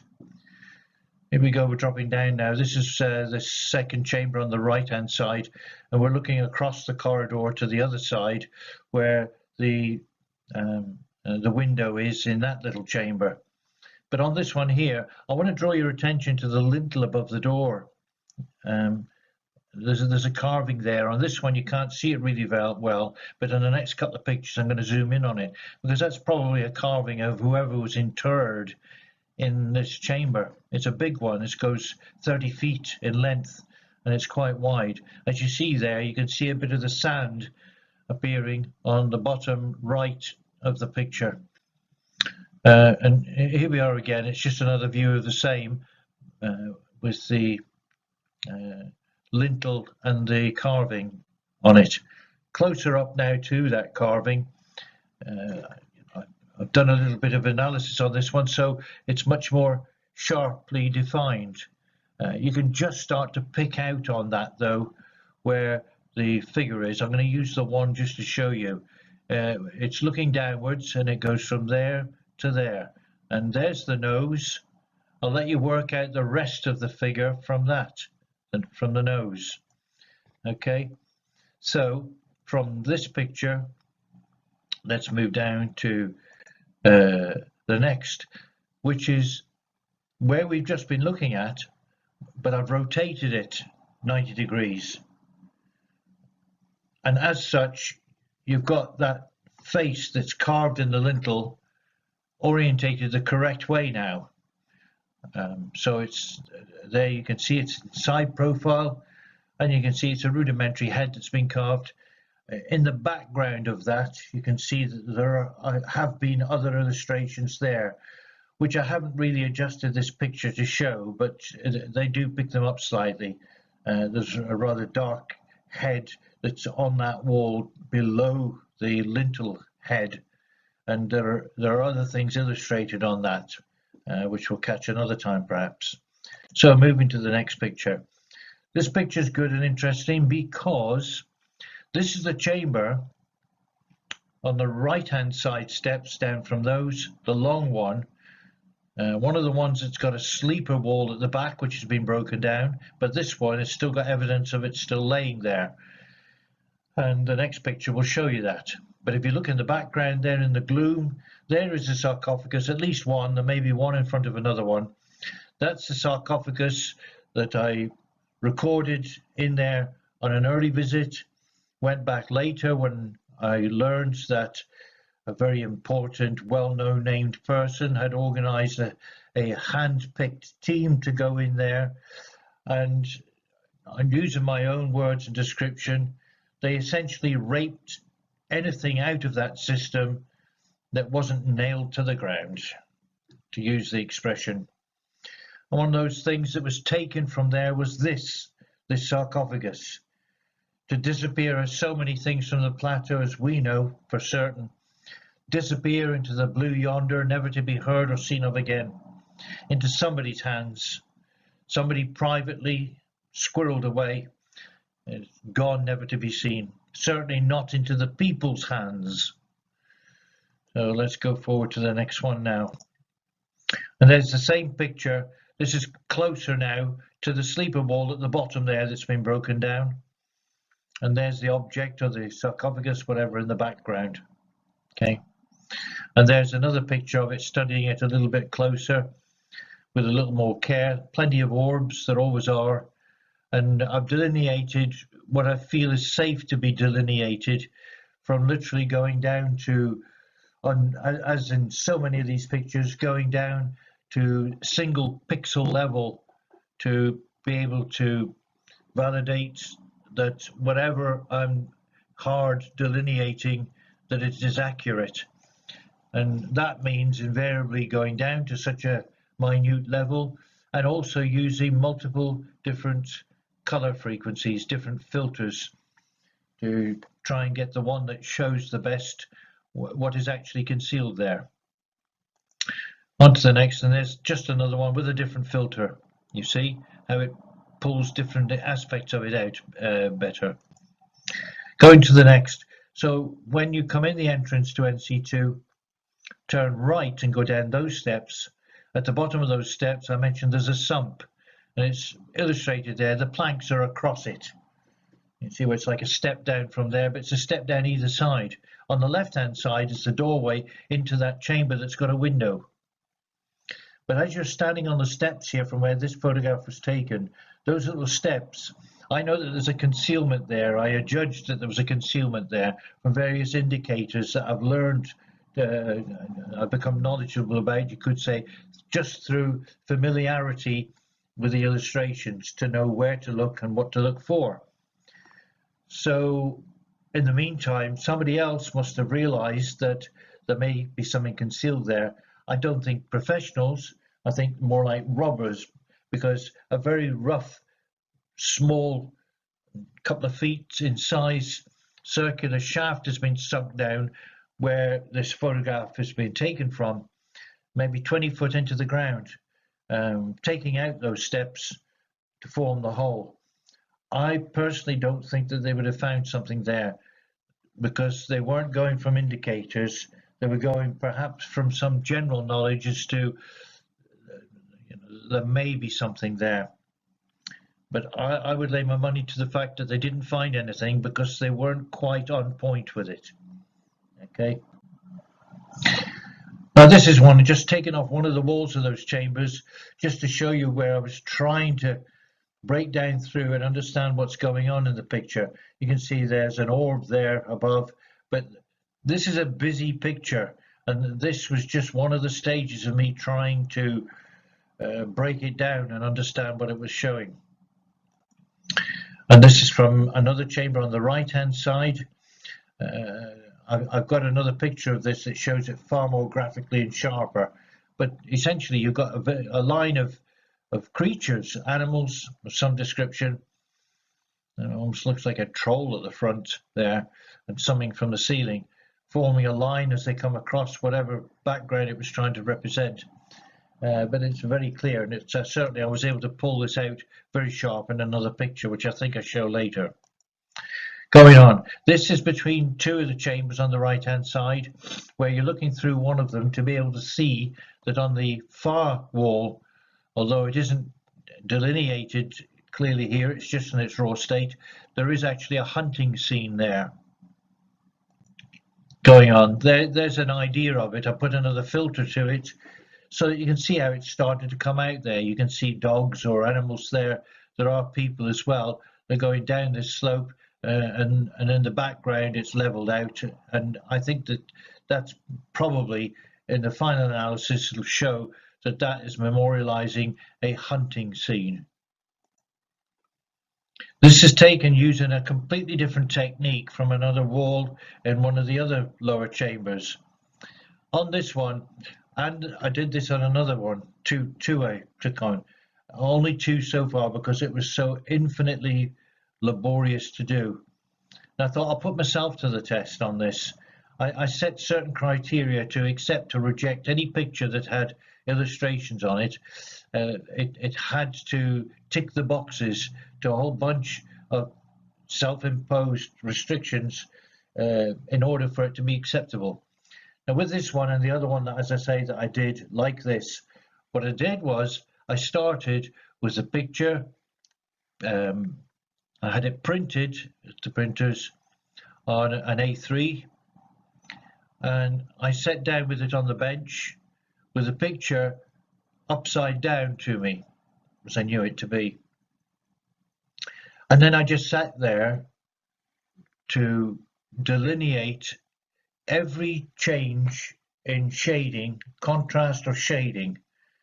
And I was down at single pixel level, the finest pen, expensive Parker pen as well, to be able to work at that level. And I just painstakingly graphically delineated every change in color and shade, shadow and marking, everything.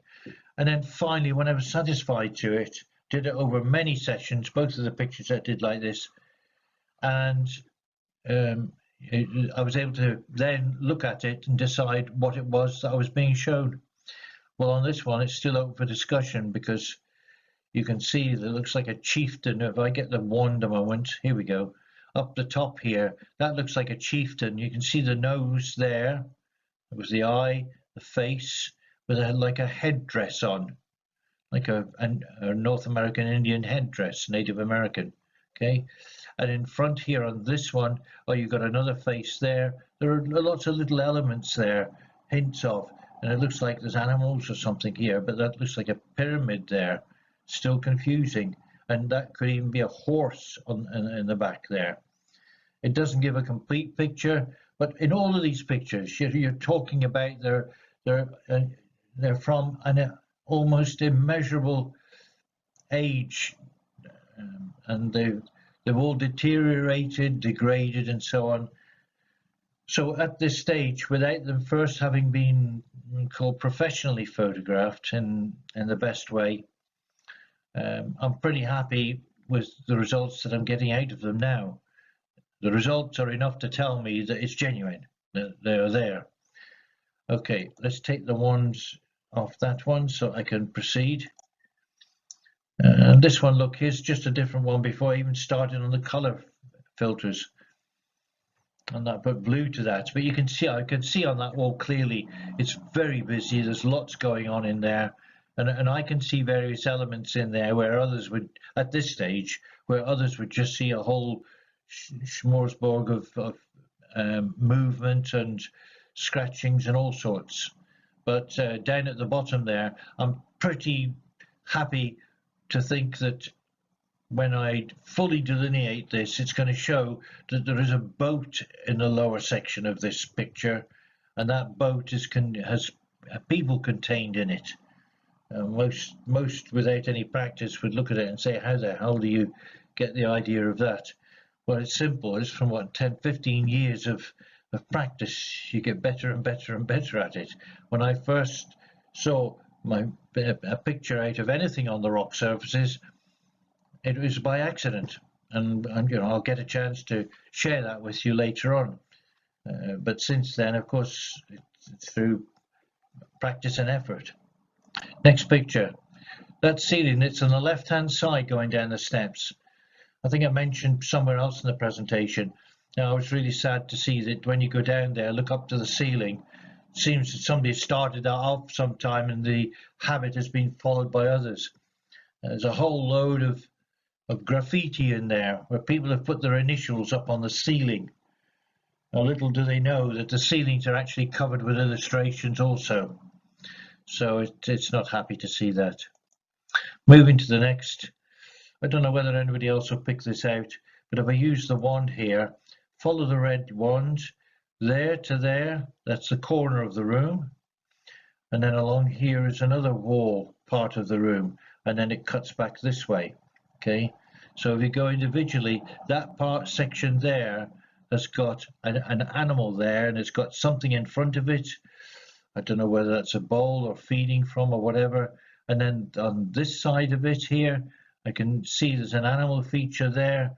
There's a figure here with robes. There's crisscross pattern on the robe, but that is someone there standing. There's another head behind, like an older male head behind. And on this side, that is got a very expansive picture. Big figure there, small one here, and there's another one that side. They're occupying this. They're looking at it obliquely, but it's there. And look down below. That's a basket. You can see that that's a basket with a handle. So this is attributable to the figure there. And it looks like there's regalia or something. There's pattern, there's form there. Now that doesn't occur naturally in nature. This has been put on there. But there at the front here, it is that wall has been formed into the prow of a boat. You see that? Okay, not to dwell. Next, there's just rakings on there, and there's something above there that actually shows up in another picture, but I wanted to show you before and after, where there's little to see before, but afterwards it's quite spectacular. I used it on my website. Sorry, on Facebook. I put this picture on there, and I did have a lot of queries about what's it to do with. Well, this picture, I mean, I'm really happy with this picture personally, because I feel I recognize what it is. This is represented. It looks like flame, doesn't it? It looks like fire, but I don't believe it is. I think this is a representation of spirit coming out of body. I think it's a very spiritual picture, because this, in fact, the top's clipped off, which is annoying, because it shows the head up there. It's representative of this here, of the astral breaking out of that figure there. And it's the same here. There's the shadow figure reflected, a reflection of this, the astral reflection of this figure. Go over here, and it's the same thing. Although it isn't rendered very well here, I know that behind that also there's like a shadow version of, and the same thing here, just beginning. I think that this whole picture is a representation of physical and astral, spirit leaving, going out from.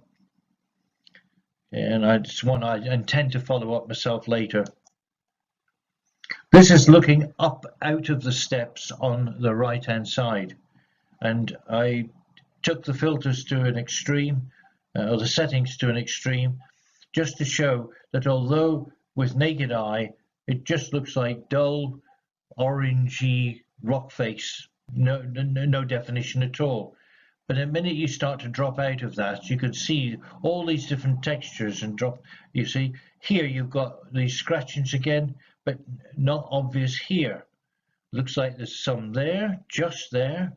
There's some there also, in which case they could be deliberate on their own as OGAM script. That would need to be tested or looked at by an expert again. Sadly, Catherine Archelonu is no longer with us, and it's ironic, she left us when she was just starting to help us investigate the OGAM script down there. And there's the opening up there, look, the in and out opening. So let's move to the next one. And again, there's another one. Close up on this one, you'll see there's tons and tons of delineation on it, but you can see that there's actually a boat there with people in it. There's another boat there with people in it, and a whole bunch of other things. There's lots going on there. Anybody that's interested really could request or use this from the screen, or request and I can send them the original. So now we're looking at it in the raw. This is a couple of the entrances into chambers on the right hand side from the main doorway, and it just shows you in the raw with the hint of the pigmentations that there are on the walls from illustrations that are still on there. A couple of things here I can see with the naked eye. Down there, look, there's a little figure there. It's part of whatever's here. If you go up here, just there by the door, I can see there's a head, a face, quite clearly as part of something here. So there's a whole bunch of stuff going on here. Same again. Okay, I won't elaborate the same every time, but all these are rich grounds to lift and analyze. Just say it that way. There we are again, different filters. And this is in the chamber on the far right, small chamber on the far right, and you can see there the bones of an animal, whatever it may be. Many of those were carved. They also had illustrations on them, would you believe? So it wasn't just random animals down there that had been dragged by other animals. It may have been to start with, but certainly a number of the bones that we that I was able to examine, had illustrations on them. Going to the next one now. Once again, okay, if you allow your eyes just to acclimatize, even at this stage of delineation, you can see the makings on both sides there of illustrations that are waiting to be pulled out. Same again. I'll just leave it at that. You can see that there's stuff on there that needs to be understood. Looking into another chamber here, this is down on the far right. There's illustrations on all of this. That there is just a breakthrough from the neighboring next door chamber. Similarly here, breakthrough from the next door chamber, but here at the top on the ceiling, on this and the previous two chambers, that hole up in the ceiling leads into a ceiling tunnel, and that tunnel goes across to the second reception chamber. Now I don't know whether that was from the bottom to get up to the top, or whether it was done from the top to get down to the bottom. The deliberation on it makes me think twice, because around the mouth of these openings into this tunnel, the ceiling tunnel, the stones have been carved into animal shapes, heads of animals. Now, that work would have taken quite some time. And what I'm saying is that it's deliberate enough for you to question what was really going on with that, because if it's as deliberate as it looks, it had deliberate purpose. So it needs further investigation. There we go again, clearer. Side hole from the wall, different level, and the ceiling hole going up to the tunnel. There's actually looking at the hole there going up that section, and I didn't take any pictures up in there because it's just a conglomeration of rock. It's blocked by the broken boulders that pillagers have obviously tried to rip it apart to see if there's anything in there. This is looking through from one side to the other, and with sort of heavy, dull filtering to see what it would bring out. And I've included this one just to show, even though your eyes don't see it initially, There are huge differences of pigment in these walls that aren't there by accident. You can see just down the bottom there where I'm putting this red wand light across, just there and there and there and there, instances of form, of animal form. It isn't just random color or this big one at the back. There it is again. And just showing different chambers again, so you've got viewings of them. This one's really good to latch onto, because this one here with the window and that door that I mentioned previously, the interior of that, the illustrations are just phenomenal. And I hope it's caught when I go to the next slide. You'll be able to see. Look at that. That is something else, isn't it? Look at these animals all the way up through each side there. How glorious. And this guy down here, you can actually see, and there, you can actually see that there's a person represented there of some description. But isn't that something? It must have been absolutely fabulous in its initial state. On we go, there's the steps again with another filter, just to show you the extent of the work that's hidden on those surfaces. And the same again, that's actually a repeat of the previous one. And this one, okay, it may strain the eyes a little bit to realize or take in that there's something going on here.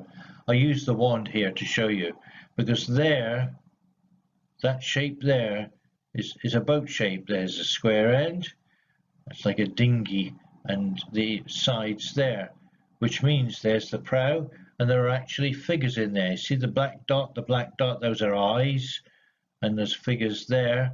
And if you come to the end, behind the stern, there's a figure standing there, there's the eyes, figure standing there, or some creature figure. And then when you step out of that to a different perspective, you see that there's the big head, the shoulders coming off of another creature here. They're certainly not human, are they? And in the background. So there's a bunch of stuff here to identify. You know, you've got to start by allowing your eyes to get used to the different perspective, the different focal depth, so you can start sorting it out and understanding what the heck it's trying to show. And then there's one that's been worked. There's no arguing with that, is there? It's pretty darn plain. How in hell that one, it's possible to link that one to ancient Egypt, or the people before the early Egyptians, or visitors, or whatever. Who knows? It's certainly down in the cave system on a par with all the other stuff I'm finding down there. But there you go. That one really bears no argument. It's not the only one as good as that, but there you go.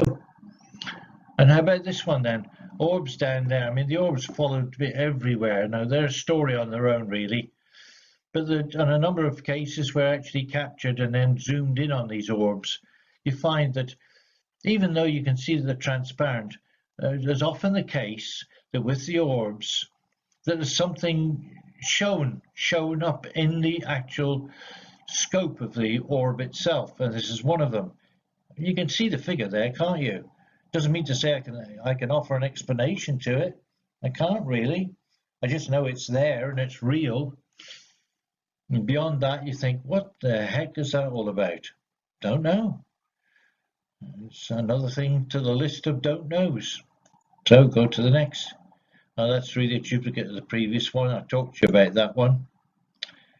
Right, well, this is a picture here with some filtration. Remember, most of these pictures, when they're first taken, it's pitch darkness. You know, I might have a hand torch. Certainly all the pictures are taken by flash. They're all taken HD to get the best out of them, or Ultra HD. And this is an example. I've filtered this, but there's a whole bunch of things on the floor. I didn't touch anything at all. It was my ruling to myself that I didn't need to. I photographed to gather evidence in that way, but I didn't touch anything. So, okay, then the reason I brought this picture back in again, this is from the models that I showed you earlier. We've got the corridor there, the bent corridor on the lowest floor, okay?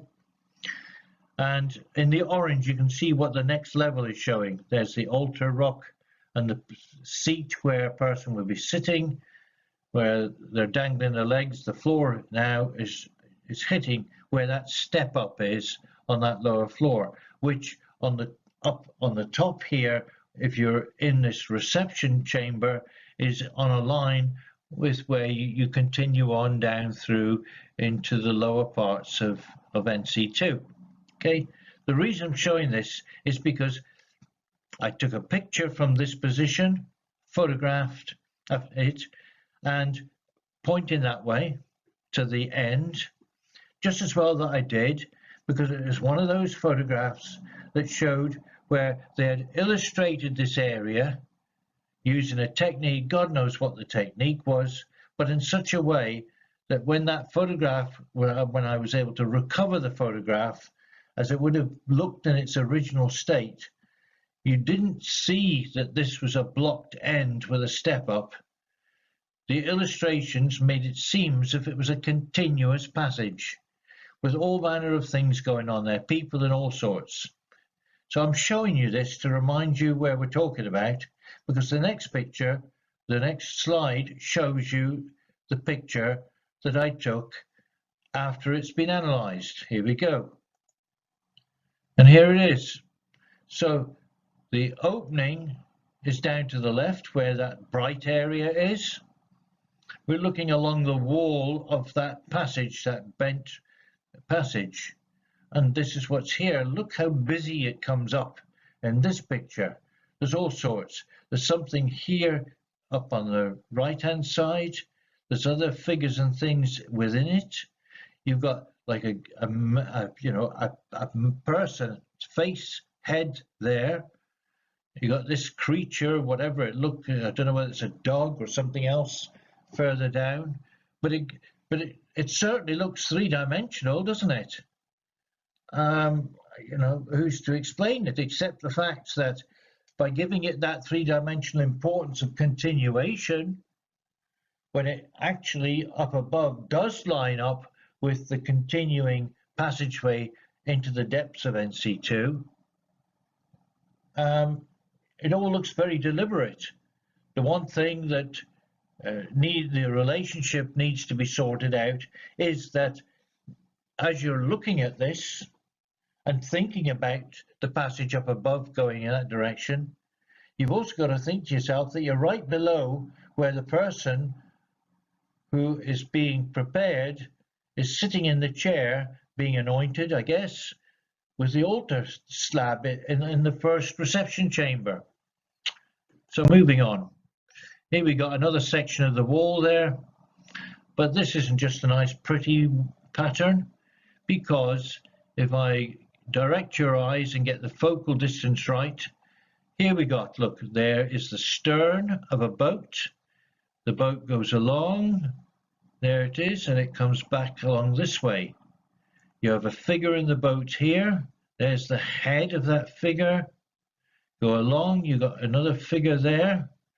You got more figure life there, standing down below, because there's a small boat behind that smaller figure. And to the side of that figure that I've got this on now, there's another boat tucked in the back. And there's another boat here with little figures beside it. Here's another figure there and up the back there. So this to me looks like a landing stage. It's an illustration depicting an area, a wharf, W-H-A-R-F.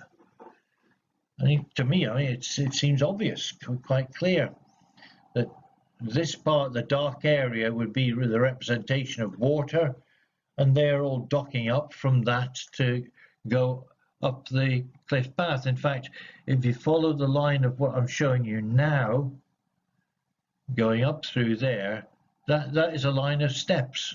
I know that from another picture. Okay, moving back into another chamber. This one here, you got the wall there with rakings. There's the shadow of other figures trying to peer out of the wall. There's another one down there, round to the side. That wall is broken down, but something was built there that's been damaged.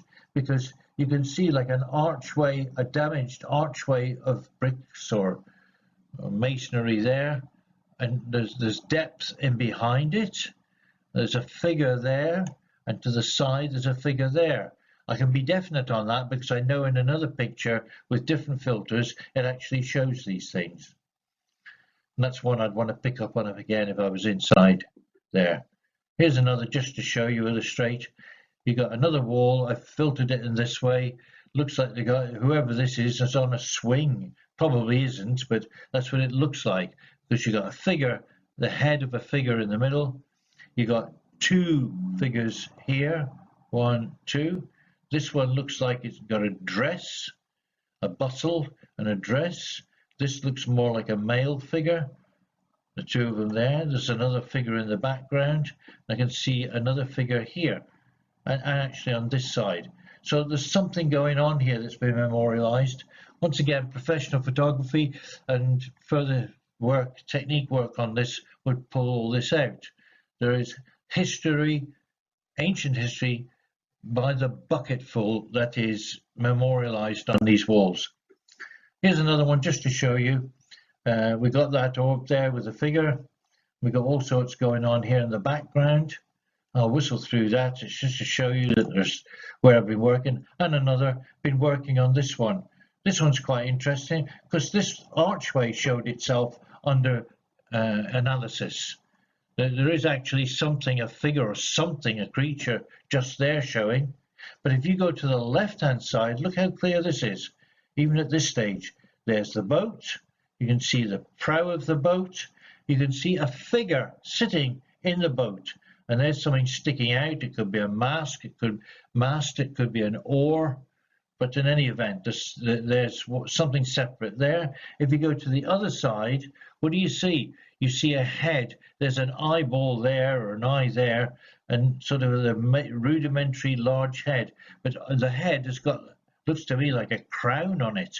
Well, there's an eye and there's a nose, double head, one above the other. Often happens, and it looks like it's got a crown on it. So that needs investigation further. Next one, again, you can see, I think I've doubled up on this one. You can see there's an opening depicted there, and there's all sorts going on. And there's even a shape, a deliberate shape that's engraved to the wall up above. So there's a pretty nice scene there. Yeah, this was the other one that I did upside down. You can see how the pyramid's showing these orbs of light, 1, 2, 3 of them. And there's all sorts of other creatures and depictions, animals shown in this. It looks like secondary jungle, to be honest. And look, it looks like inscriptions there. That's really strange, because that did come out looking like letters, numbering or something. Needs further investigation. So this one, there's 2 pictures here. And the reason I've included these is because it's a better version of what was here before. There's what looked like the chieftain, could still be, but this filter actually opens it out a little bit further, because I can now see that down that side and this side, there are sides to something like a coffin or a sarcophagus, because inside I note a figure lying down there, accompanied by a figure lying down here, and perhaps even smaller ones there.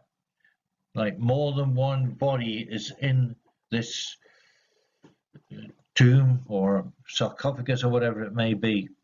And I went to another filter there to take the color out, to just show you how much more clearly you can pick out the forms of something in there. Okay. And this little guy, yeah, he's on the wall of which chamber is it? It's actually the wall, the separating wall on the other side of the corridor from the left-hand side chambers. You look through the doorway and you can see this guy on the wall. But can you see? Look below him. There's a little person that's been illustrated there. Looks like he's holding something. It looks like a blooming guitar, but I don't think it is. But what's this all about? Very strange little creature. Who, what, why, when, where, and all the rest of it. So now we go to the bull alcove. Now as you go down through from the reception chamber to start traveling down the long tunnel and chambers to get to the tube tunnel, on the right hand side as you go down, there's an alcove appears. Now this alcove, it was sealed off at one time.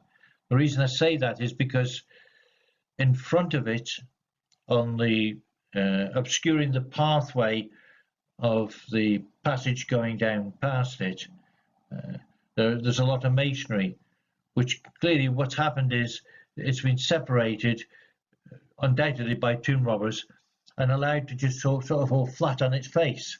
So if you could imagine that the masonry across the front of this, and here we go, there it is, the masonry across the front of that has been allowed to flop forward and smack down onto the ground in front to give this access.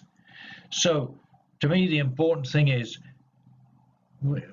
the fact that I already know, even as we'll see in a moment, that all these rock surfaces, they got illustrations or markings and all manner of things that can be found on them.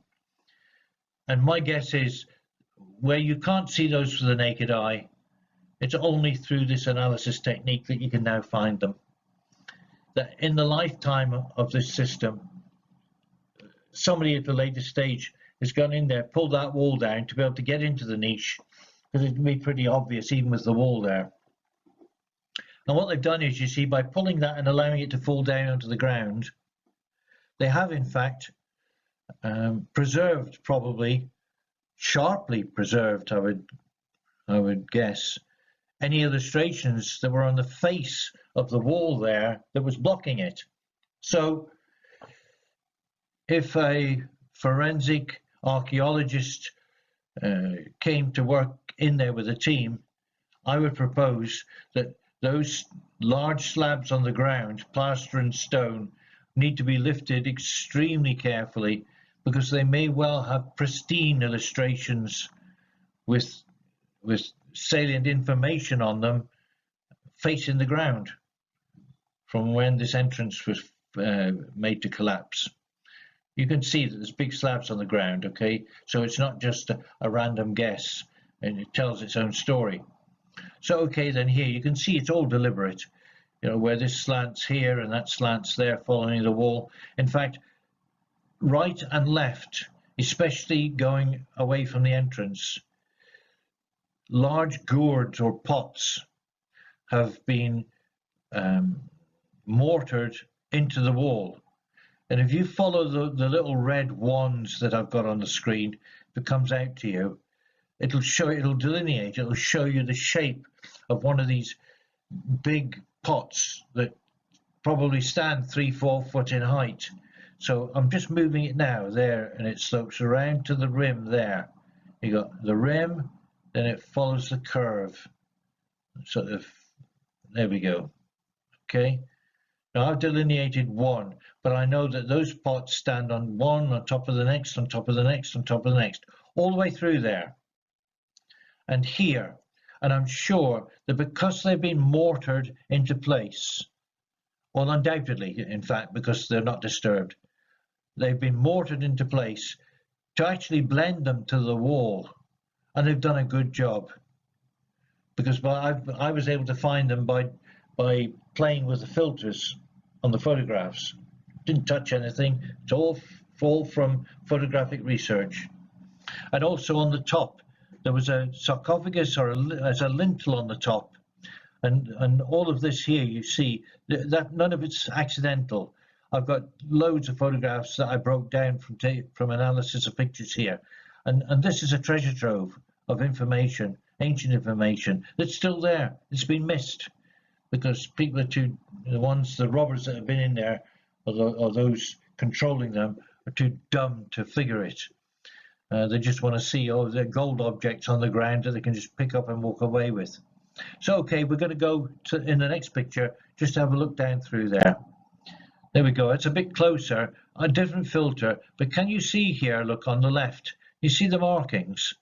You'll be able to see those a little better in another photograph, but it's just a hint there that there's all sorts of They obviously had some meaning, figurative or in language, conveying a message or so. And behind there, look there, I can see myself.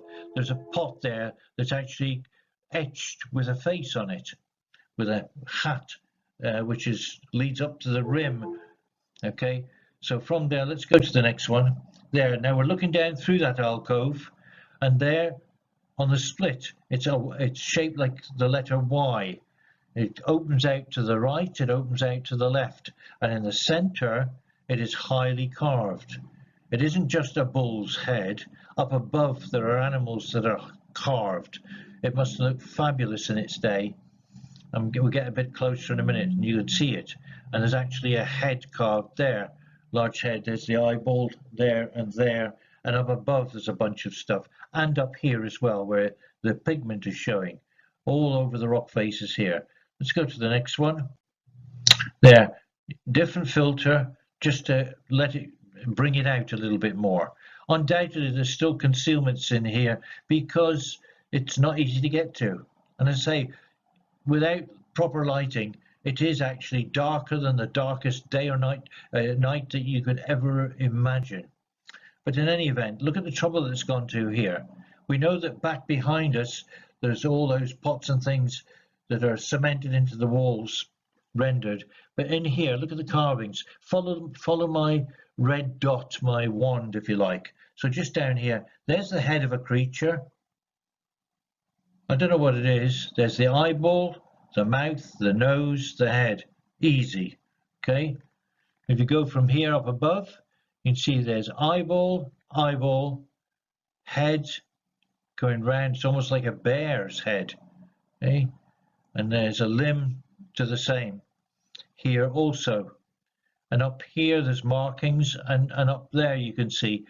Jump across here, there's a snake there, which I know from other pictures. And there are other creatures in the back there, carved creatures. There's a head there of a bovine or something. And then, of course, you've got the bull itself. And down below, can you see there's bovines down below? There's a large, it could be a bull or a cow also. And there's one there. Going to the next picture, there a bit closer. You see, I've gone to distortion on this, but can you see how now it is allowing these markings to come through from whatever's carved there? And the point I make on this is, I'm not giving you definitives, a typewritten sheet to say that this is this and that is that. But what I hope that I'm giving you are pictures to show you that there is absolutely no doubt whatsoever that there are items there. There has been deliberate work done there with deliberate, purposeful meaning that belongs to an ancient time of history. This is tangible, it's real. This is where and I yield to the fact, where full forensic professional archaeologists and photographers and those who have the equipment to map and measure underground spaces and so forth, all of these need to be brought to bear on this whole system to be able to map and gather this information before any of it is lost. Because at the moment, the system, I can tell you with certainty, not in my hands, I'm the recorder, but I'm telling you now that people with official hats on have been behind crews who have been down here like thugs, like rapists, with no concern whatsoever. I have before and I have after the event photographs from different visits. Therefore, I know from my own direct observations that the very opposite of what should be happening with this national treasure of history is being done. Thugs have been down here and are likely to continue to do so, damaging all of this even more than it has been already, before any of this fabulous, fabulous history is professionally recovered and interpreted for the nation, for the people of Egypt first. and for the world second. Moving on. Now I'm just going close here to the bull's head. It's like cross-hatching on the right. So there's obviously purpose to that. There's a figure there, long neck, could be a representation of a snake. And on the left, just some of it peeping through there. Okay, the shaft concealment. As you go down through that passageway, leading from the reception chambers down to the tube tunnel, there is a place that I stumbled across. I actually dropped something, bent down to pick it up with my flashlights and so on, and suddenly realized that I had spotted that there is the beginnings of a square shaft that is concealed underneath rock shelf, which is filled to within 4 inches of the top with sand. Now I took a picture, more than one picture obviously, and under analysis that picture either reveals that there is something very, very precious still there, or that it has been memorialized in illustration on the rock surface. I haven't been back since I took this photograph and realized this, or these photographs. So it could be that there's something exceedingly precious there. There could be a hoard of gold there. Here we go. There's my toe on the left-hand side. We're looking down at the floor. We're looking down and into the area that I'm talking about. And if I click the next picture, you'll see what I mean. There we go. I know that there's some distortion to it because it was a photograph taken blind. I had no idea that there was anything to see with my natural eyes, even at the end of my torch, my flashlight, or the camera. I did as I often do in that reach with the camera, take picture and hope that I get something. Well, on this one, I clearly did. Now, I don't know whether that's illustration on the surrounding surface of this shaft.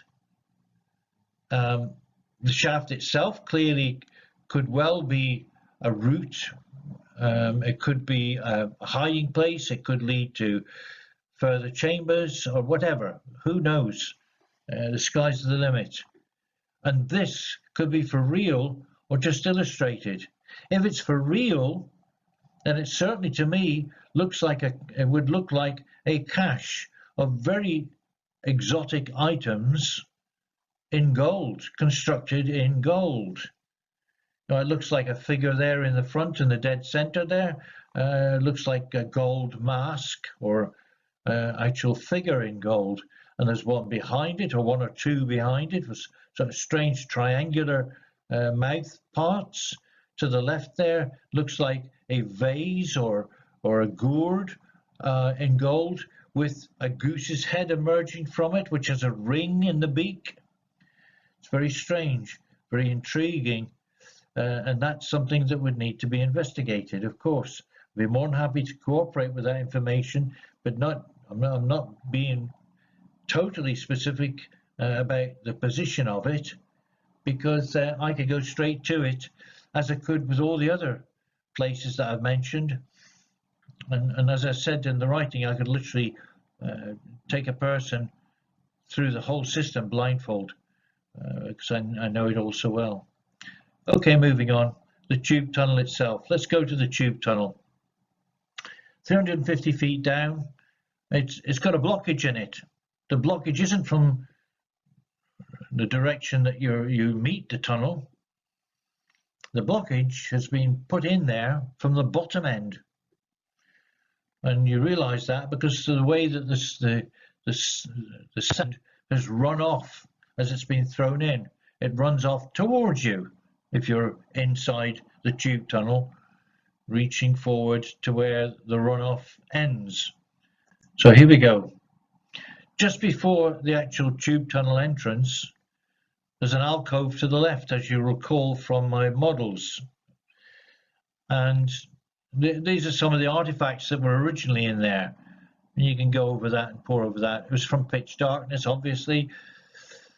And there's all loads and loads of different things. I know that there were objects. There was a goose head that was absolutely, believe it was pure gold, made of gold, cast in gold. And that was gone. That was gone with everything else. I saw it there, and you know, I could have touched with it. I didn't touch or move anything at all. Here we go. It was like my bargain with myself. There, you're looking into that alcove to the left of the tube tunnel. Bunches and bunches of stuff, and all that was raped out of the system, disappeared into the never never. And once again, off to the left, you see the dark area. Those are alcoves. It was clearly that those had been created and that they had concealments.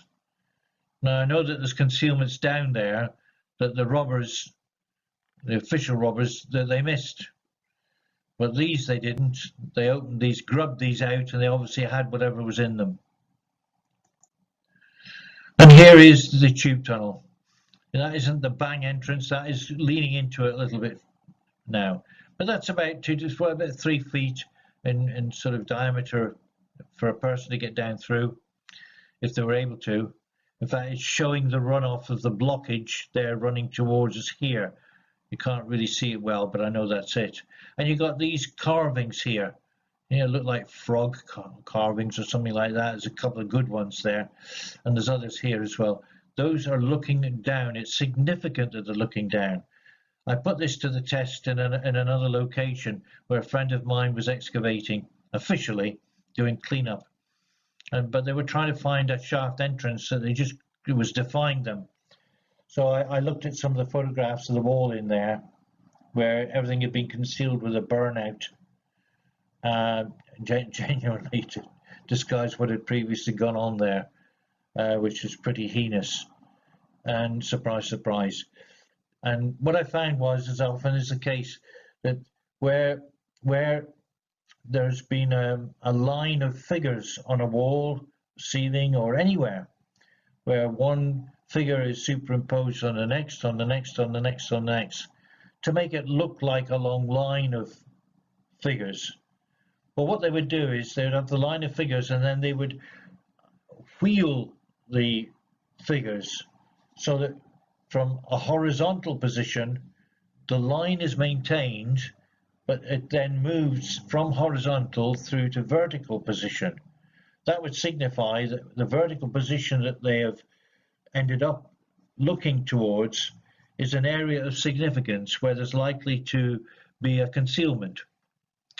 And that was the case in the location I've just been mentioning, because I did find on the wall a line of figures, and they actually were wheeled into the position where they were looking down to where the shaft was, and that was where it was actually found. So it helped. So the significance then here is, here you have them again. You've got these here, very deliberately, very clearly, very intently, looking on down through the tube tunnel beyond where the view allows us to see here. And they're doing so for the same reasoning, because that is where the importance is. That is the directional importance behind the purpose of the place. Here, looking at the tube tunnel, it is going down, it's symbolically going down through the body of a snake. And the reason that I'm saying that is because if I pull back a little bit, you have those carvings down in there, but back here at the full entrance, you have plaster ribs that have been created, so that it does look as though you're going down through, symbolically, the body of a creature, which naturally would be the snake. Now, the natives there talk of hanash, a snake, a spirit snake that they revere and are afraid of. But they missed the mark. The snake that they should be thinking of is a symbolic snake called Agatha demon. Now, the Agatha demon is an all-powerful snake that presides in total and keeps the energy in balance between that which is above and that which is below. which is perfectly appropriate to this situation, because you have the snake, the symbolic snake, Agatha the demon, which is part of the guarding purpose of all of this and the vibration of the place, and you're passing through the body of it in reverence and acceptance of that fact.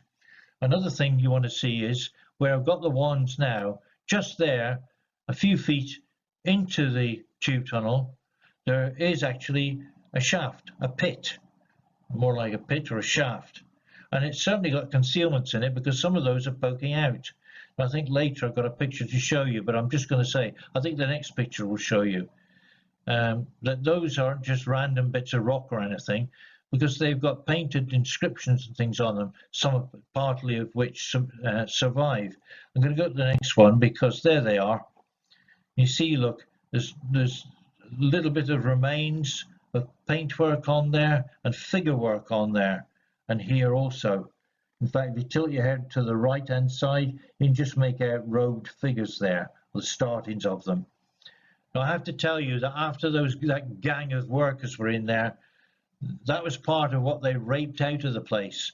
I searched everywhere. I couldn't find those, what I call artifacts, stone artifacts, because there were a bunch of other things in there. You can just see a little bit there of one. There's a head there, actually. There's the eye and the nose. And over here, it looks like a figurine or something in there. And undoubtedly there were other things there, purposefully en route, barring the route before you go further down. They were taken. Couldn't find them anywhere. Gone. Raped. Gone. Taken. Stolen. Ugh. To the next. There's just a close-up of how the ribs were formed. Okay. You can see there's actually a gourd or something. That isn't a rib. They've actually planted things in the walls also. And you know, having seen that now from this photograph, I'm a bit annoyed with myself that I didn't know that earlier to actually check out and see if I could see the evidence of that or removal when I was there last. And now we're back in there. It's a bit overexposed here, but I tried to get a closer picture of this sort of froggy-like creature and the one behind it that's looking down through there. Going to the next then. So there's the evidence right in front of you. Aluminium foil, the type they use for sandwiches and so on, and some of this runoff, some of this spoil running down. I actually grubbed that out when I went into the tube tunnel to just see the extent of where I could see what they'd done. And they must have stopped for sandwiches or something. I'm assuming that, because in amongst the runoff towards me was that silver foil. Okay. I also found that you couldn't tell from the opening, from the entrance, but when you are inside, down to the right, there's little gaps in the side wall, which show you clearly that beyond the side wall, there's another area. And in that area here, that's where this photograph is taken, the next couple. It shows you in through those gaps, there's substantial space off to the right of the tube tunnel, where there are concealments, which tells you straight away that there's an access to that from somewhere. You can't see it from the tube tunnel, and in fact, before you get into the tube tunnel, the direction of the passage takes you to the right-hand side, where your passage is stopped by a flat stone facing surface. Now, I believe from examining the pictures of that, I'm not so sure that that is solid rock. I think that may well have been a pivoted rock door or an inserted rock door there. Otherwise, entrance to this area was from the bottom up after you get through the tube tunnel. Okay, here's a couple more. You can see, look, there's just quite a bit of space in there. There's things on the ground. I got other photographs that actually show items in there. And there's another one. I was just trying to illustrate the fact of the space that there is there. And another one. So, okay, then it's worth looking at the notes of Salt and Caviglia. Now we're at this stage, because beyond this tube tunnel, you see, he talks about a catacomb system which was several hundred meters long, We're at 350 feet here now, you see. And he goes on to say, you know, that he didn't really latch onto much or anything because, I mean, they were operating by oil lamps at the best, for goodness sake. So they wouldn't have been able to determine a great deal.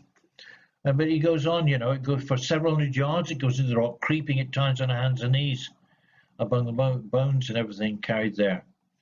Okay, so, you know, he goes on to say the forced passage, of course, that they went through was a tube tunnel. That's an obvious. Just take that point blank as an obvious. And nothing was there to their view but bare and mouldering walls. The chamber communicated with three others of equal dimensions, issued many labyrinthian passages, which had too intricate and uninteresting an appearance to induce us to advance further. Captain Caviglia informed me that afterwards he advanced in another direction, 300 feet further, but found nothing to tempt him to continue his researches. Oh, pity on all of us. At least they recorded that much that was there, and it was enough that we are sitting on the proof of unequivocally in opposition to what Mr. Hawass has claimed, that there is nothing here to see.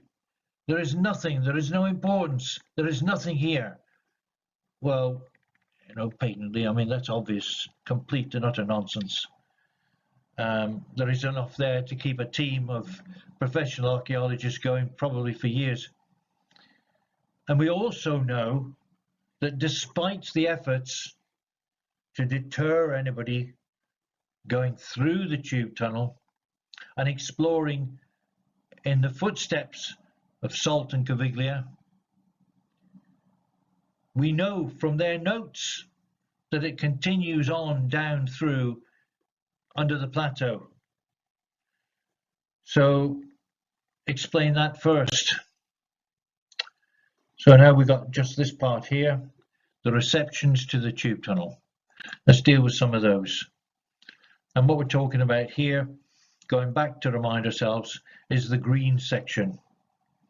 We step up from the yellow section into the reception chamber with the altar stone and the passageway going on down through that we've been looking at leading up to this, and this second section, second reception chamber that has the tunnel system linking up to drop down into these chambers on the right hand side, one of which had the sarcophagus that was made to disappear.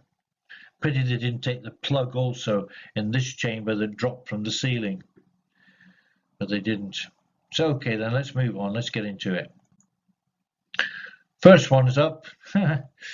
Yeah, just caught sight of the different shadings. That was on a wall there. You can, doesn't take any imagination. You can see the different figures captured in different depths of color. And here we have, look, see the boat way up on the ceiling? There's two boats, the prow of one, the prow of the other. Got these ogamic sort of markings on them. Figures in the boats, they're crewed. And up behind there's all sorts of activity. There's a pyramid, I would argue, even showing with a capstone, for goodness sake. Utterly amazing. And there's another view, different. Look, see, you can see pyramids again, look. And the boat, and the back, there's water there as well, I can make out. A figure at the back, there's all sorts there that can be interpreted. And these large figures overlooking everything is undoubtedly symbolic, but of what? And we're back to another passage there that's been worn down with the water. You see they're huge chambers, and you can actually see the colouring there. That's mortar that's been actually plastered in between. They've got objects that are stuck in that mortar. There's all sorts to find in that. Again, I've just pulled these from the wall. Look at the character in those. It just absolutely blows my mind. Total character in those. Look at the expression on the one at the top here, this young chap. Incredible. And now we're back to another one. You see the passages reaching way up. And these are covered. From here, folks, can you Go with me, look, just picking out. You see, look, there's a figure there in a bathtub or a boat or something. Certainly there's something, collage or something going on there. And on here as well, I can see there's all sorts of markings, and there. So it goes on and on. You could spend weeks and weeks. Look at this. It looks like a giant monitor lizard head. Dinosaur lizard head. I know that there's there are markings elsewhere. I think there's 2 or maybe 3 illustrations that are shown on the wall of pterodactyls, which is rather interesting. Here we go. Look, can you focus on these? Step back from it. Here's like towers here. There's buildings there with a pointy top to it, and there's windows. And there again, that looks like reptilian or, I don't know, gorilla type creature. And these also, all these, look, you can see them, and there's a whole row of them there. This is a scene of action of some kind. And we're back now looking into the little alcoves and things as we walk down through. And the rape team had obviously been into these. The reason I know that specifically is because in a couple of places they discarded the masks. There we go there. They just thrown them in there after they finished with them. They had to use the masks because at this time there was still a really powerful overbearing smell of ammonia. It was choking. And these are all again just examples looking down through. Raw state. Again, can you see the head there on that one? There's the eye there. I put the wand on it, and then muzzle there. Don't know what type of creature for sure, and all this here. But there is a figure there, right, slap bang in the middle. 1 eye, 2 eyes, and the head, and the little body there. So there's something going on there that needs further figuring. And once again, look. And again, this lady looks like an Elizabethan lady. Very strange. To purpose. And there we have it. There is a section right down at the bottom that has got these simulacrum figures. I take that to be a goat, but it could be something else. You also got one here, but in the shape of, look, this again, this is into the plaster. Can you see that? These have been stuck into the plaster, or the stonework has been worked around them.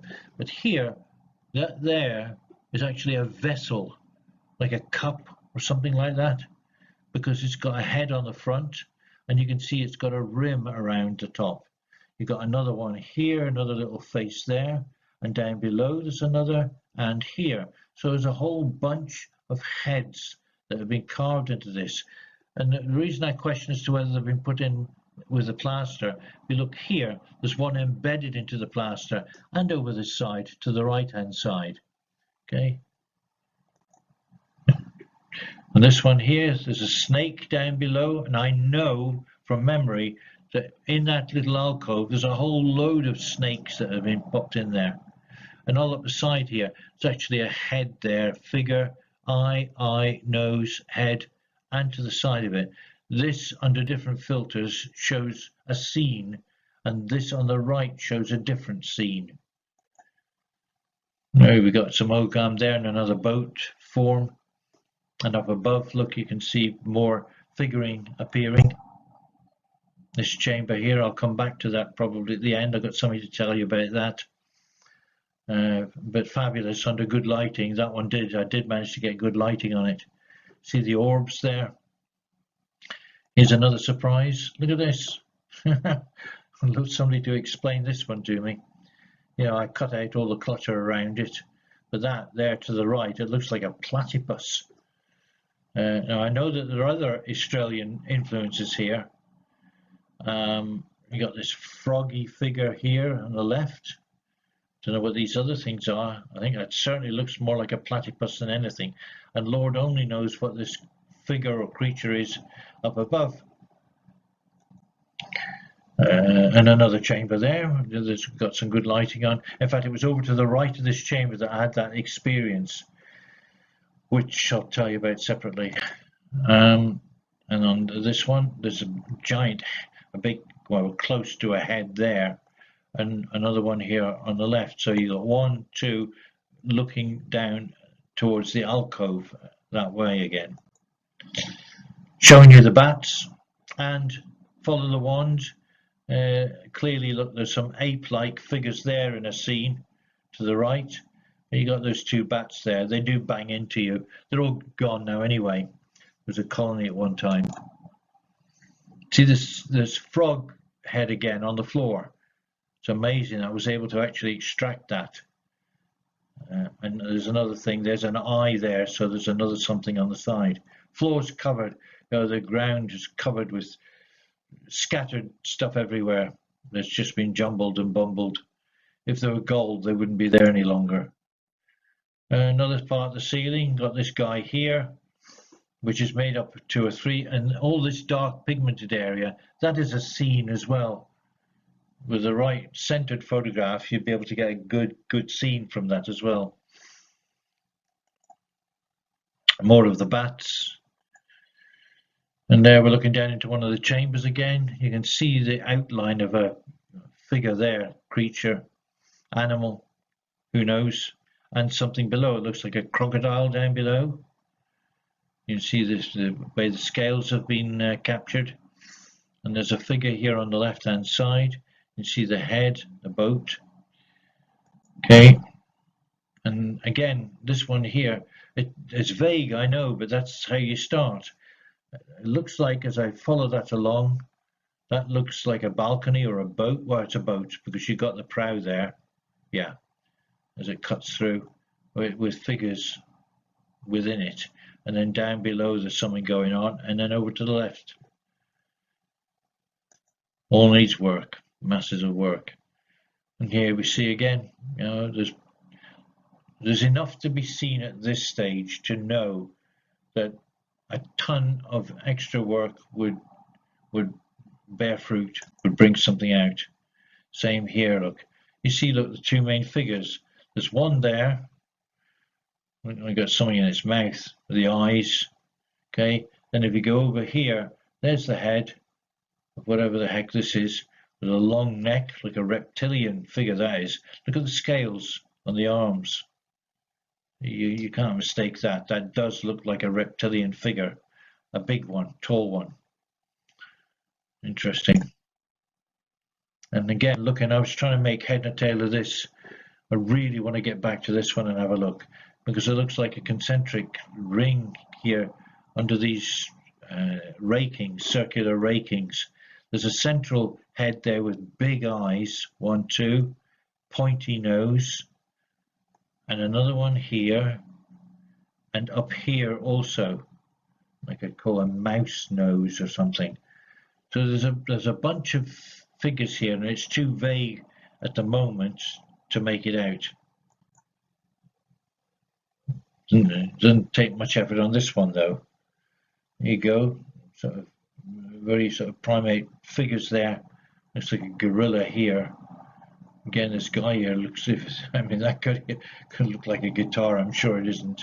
And there's another creature here sort of bounding forward with these giant eyes again. And up here, look at the eyes. I know it's just the edge of the picture, but look, 1, 2, there. Pretty obvious. Thick-set people with strange eyes. And this is another one, you know, there's an insectoid type creature there. There's this thing going up in the middle, and all of this is meaningful. I did a delineation on this, again, an anonymous delineation upside down. But this here, I'm unable to do it here under these circumstances. But on this one, you would need to zoom right in, down to pixel level, to pick out the detail on there. There is colossal detail in this picture. And here we go. Now we're into the reception chamber itself, where you've got the slab there, or what's left of it. You've got what's left of the trestles cut out of the bedrock, and you've got this stone armchair here, where it almost looks like it's been done with a wide-angled lens, but it isn't. It's proportioned when you see it, because in the center there's a stone cushion being created, so that it could form grooves either side and behind it. You can see a little bit of a slope there and there. That's because the rock has been hollowed out underneath that big slab in the bedrock, so that any liquid would run through, drop down there, down the sides of the grooves of the chair, down to the ground. Talk more about it as we go on. There's the first guy that I saw that I found ever. Playing around with the picture, it was just wall, blank wall. And then like tuning the radio to the perfect frequency, that's what I did with this, and this guy appeared.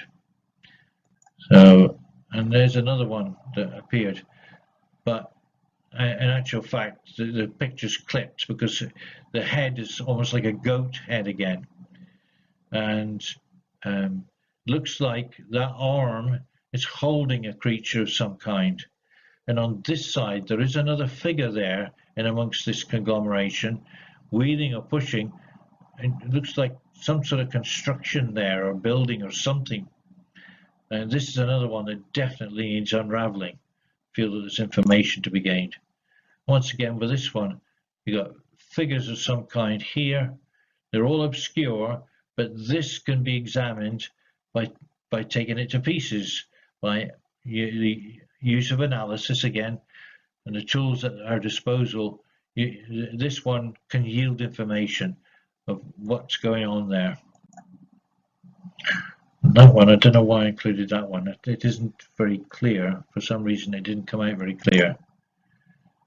Yes, now this one is in one of the chambers, because this one caught my attention, because in the background, again, three-dimensional, you can see in the background there and the background there is definitely a three-dimensional picture going on, a scene, 3D scene. And at the bottom there's the rows of figures, and another row of figures there, and another row of figures there below. But what's the other thing, the elephant in the room? It is this square. Look at that. 1, 2, 3 squares. That there is depicting a block. With the naked eye, you can't pick up that there's anything showing anything of any squareness, square geometry. I personally think that is actually, it's a hidden feature, and I think that is showing that there is a removable block there. I would have that tested, of radar on it or whatever, GPR on it, because I think that possibly could be there concealing something important that's hid behind it. I'll say no more. This is from the reception chamber looking down through to the start of the tunnel. Appropriate to have that nice orb and the little ones there leading down through as the start of the journey down through the tube passageway, and chambers leading down to the tube tunnel. And I just picked up on the rock there. This is a work in motion, in action. There are figures and things. There is so much going on this surface here. It's been covered. There's OGAM script, and there's different features, and Lord knows what. I will definitely be working on this in the future. And there's a few like that, but that one. Here's another one. Look, you see the head there? Right, it looks like a head, and I think they did it deliberately like that, because that part there that's folded over, that's like the head of a cobra, king cobra. But the way it's depicted is to show it as a head. Rather interesting. And here's another one. Look, back to the Australian influence. The only thing I could make that to look like is like a koala bear. But it's pretty darn clear, isn't it? And there we are on another wall. All sorts happening here. The detritus and everything is hiding something there. You know, that needs to be cleaned professionally with something that will take away the guana or the calcification, but without damaging what's behind it. Because there's clearly, you see it starting to poke through at the bottom, an illustration there. And up above you've got creatures and all sorts that's on the rock itself, and you've got this boat with the potential OGAM showing yet again. And here we got another one. This is a sea scene. There's a huge boat there on the right, and there's figures on the left. And this one, you see the snake head up above to another boat. There's more on this. It's a greater picture, bigger than this, but I just added it because it looked pretty dramatic. This is looking up to a high chamber elsewhere in the system that is showing us some OGAM script, random script, but it all means something when it's translated properly. You've got another one here. This sort of figure is showing this big carved head looking down, presiding. And this is actually just inside the chamber, the reception chamber. I said there's a lot of stones that are carved at the entrance. Here we see it. Look, you look. There's an eye. There's an eye. There's an eye there. An eye there. An eye there, and so on. Because that makes these stones look like fish, like a rampart of fish. And it's just from the inside. Not a very good picture. And we're looking into the reception chamber now again. Once again, that there is part of that, which was the original, I'm calling it, altar stone slab that went all the way across on these trestles that's been broken. You can see here, look to the right, there's a head carved as part of something that was used. The next, looking down, the top half of the reception chamber is about 3 feet higher than the lower half. This illustrates that. There's part of that broken slab, and too small to see. I can't zoom in on this, but that head that I put right at the front is down in that corner there. It's a mask or something. So I could so easily have taken it, but I didn't. I left it. And here, this is just an aspect of the, not a very good one actually, but of the rock leading down to the entrance, which is down below there. There's another depiction of it. This picture actually shows all the pigmentations and colors that are in it. That's all been illustrated. Those are all heads there. And then down behind this, that's where the passage continues. And here, all of this is colored and illustrated to crazy. There we are going down, speaks for itself, just disappearing down. Likewise, alcoves and things that's there. Showing it in the raw, one after another, after another, after another. It's vast. When you're in there, it is just vast. Just with the naked eye, look, can you see, look, there's a pretty clear figure there with other figures behind coming towards you. Lord knows what on earth it's depicting. It looks rather interesting though. Same again. Now looking down through, and the ceilings go up high as well, in places very high. And he's showing you part after part after part. Goes on and on and on. There's another interesting guy. What on earth is he up to? Is that part of it a mask? Is that a helmet and a plume? Who knows? It would have to be determined. Same again, you can see the figures. I don't have to really work at them very hard. But this isn't just a figure on the right. You can actually see behind, look, there's an array of people and perhaps buildings also. Very strange. Certainly, they look weirder than humanoid. This has got figuring on it here. I mean, I can see it naturally, but I've had the practice.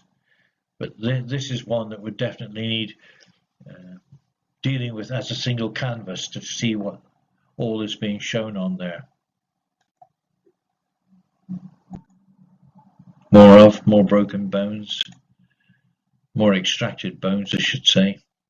See how wide it is there, huge.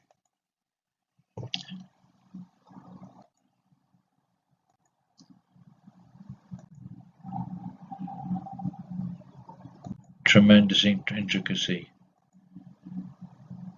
This is another one that's absolutely pickled with information. Needs a huge amount of work doing on it.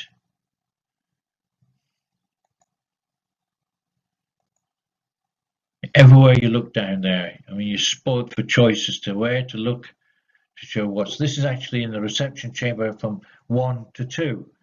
There's a passage either side of the center to get through. That's from where the ceiling tunnel originates. Further depictions. Where does the doorway lead to? One wonders. It's figuring behind it and all sorts going on there. Secrets, secrets, secrets. Look at that.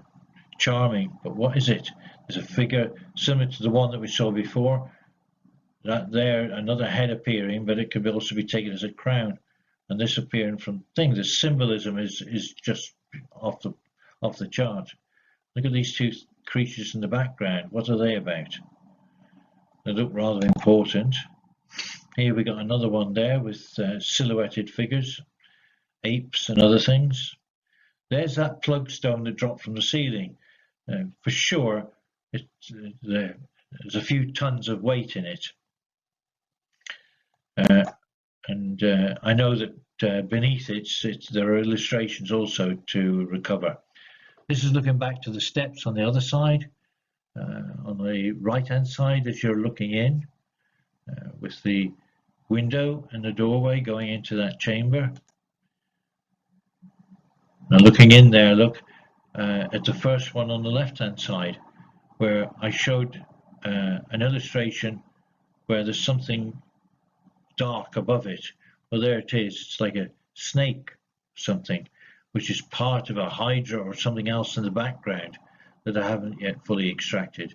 And over here on this side, you see the 3D effect again, where there looks like creatures or something waiting to be rediscovered from the wall. Same again, just showing the extent of the hidden illustrations, where just ordinary wall is to be seen otherwise. Looking down through a few more, showing you the passageways, simulacrum there and there, close up there. This one actually shows one section where water has been running down through to erode this. It's pretty obvious. I don't think many people would argue with it, but that would have been at a time multi-thousands of years ago when the water was up at that level.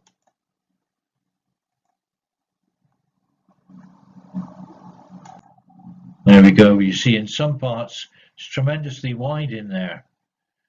Now, that isn't a false impression. It really is vast in places. See?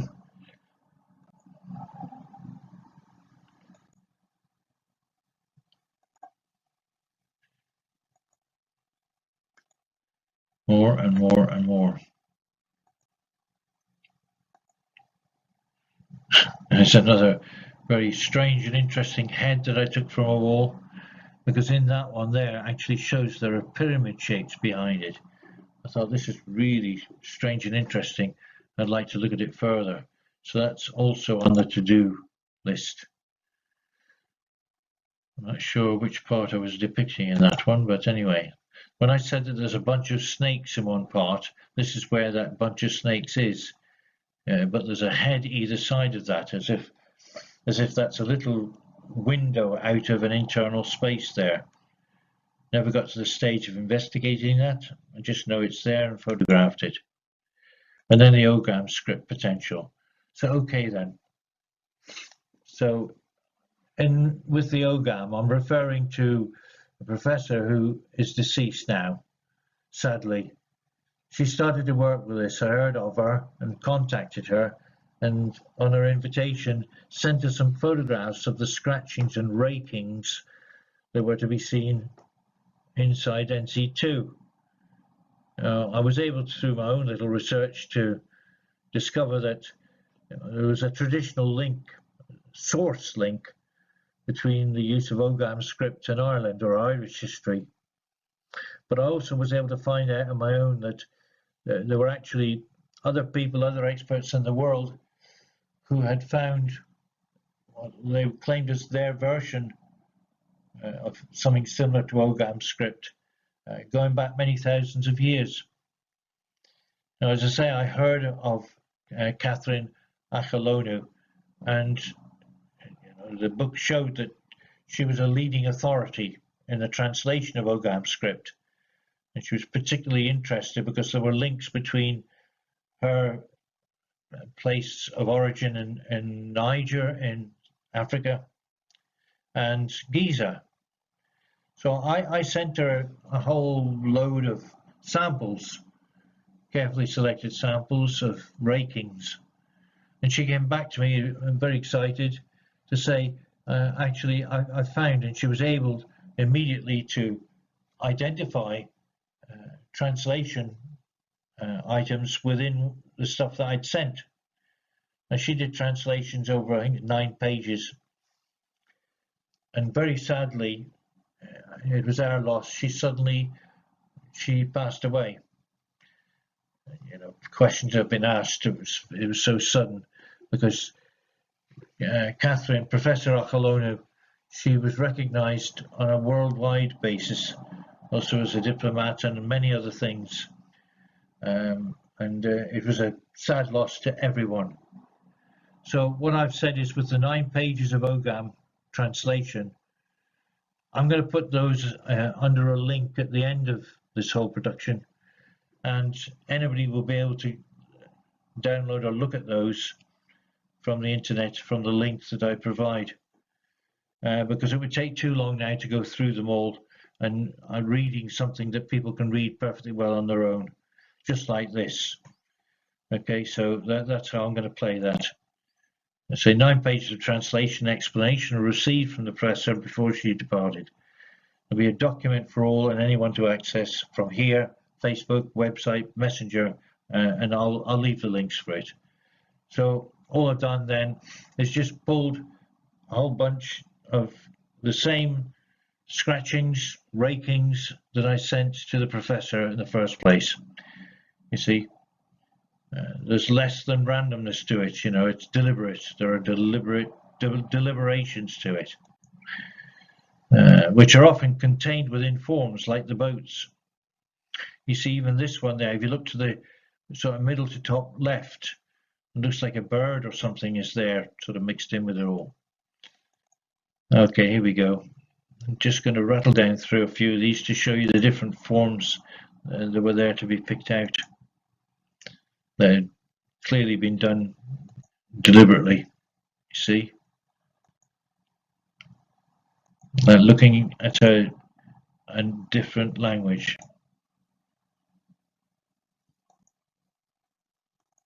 And of course the location linked the message in from what they were saying, it linked it in to what was being depicted and shown, which was useful.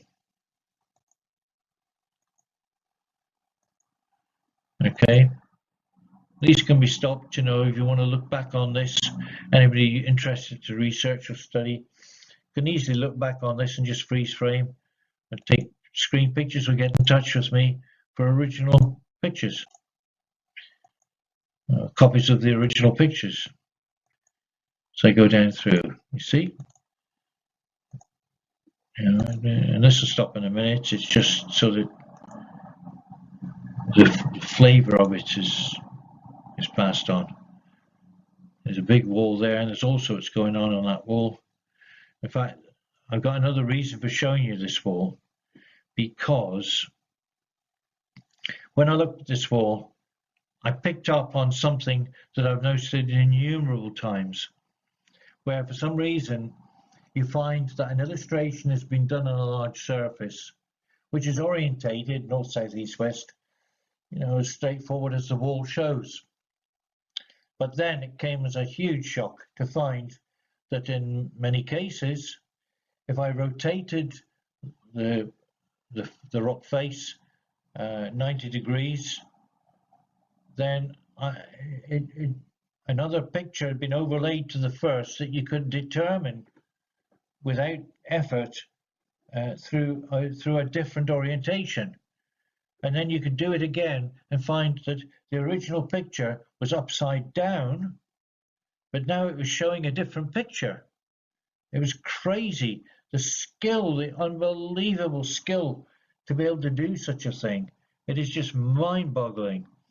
Well, here's an example. That wall is covered. There's all sorts going on in there. Clearly see there's a head to the left and all sorts here. Now watch what happens when I get it to rotate 90 degrees. Bing! Would you believe? It's nuts. Twist it 90 degrees. You got like a tree or something on the right hand side where I've cut it. You got a boat there. There's the prow with all sorts of inhabitants clearly of the boat. You got this figure here that has got regalia and God knows what on.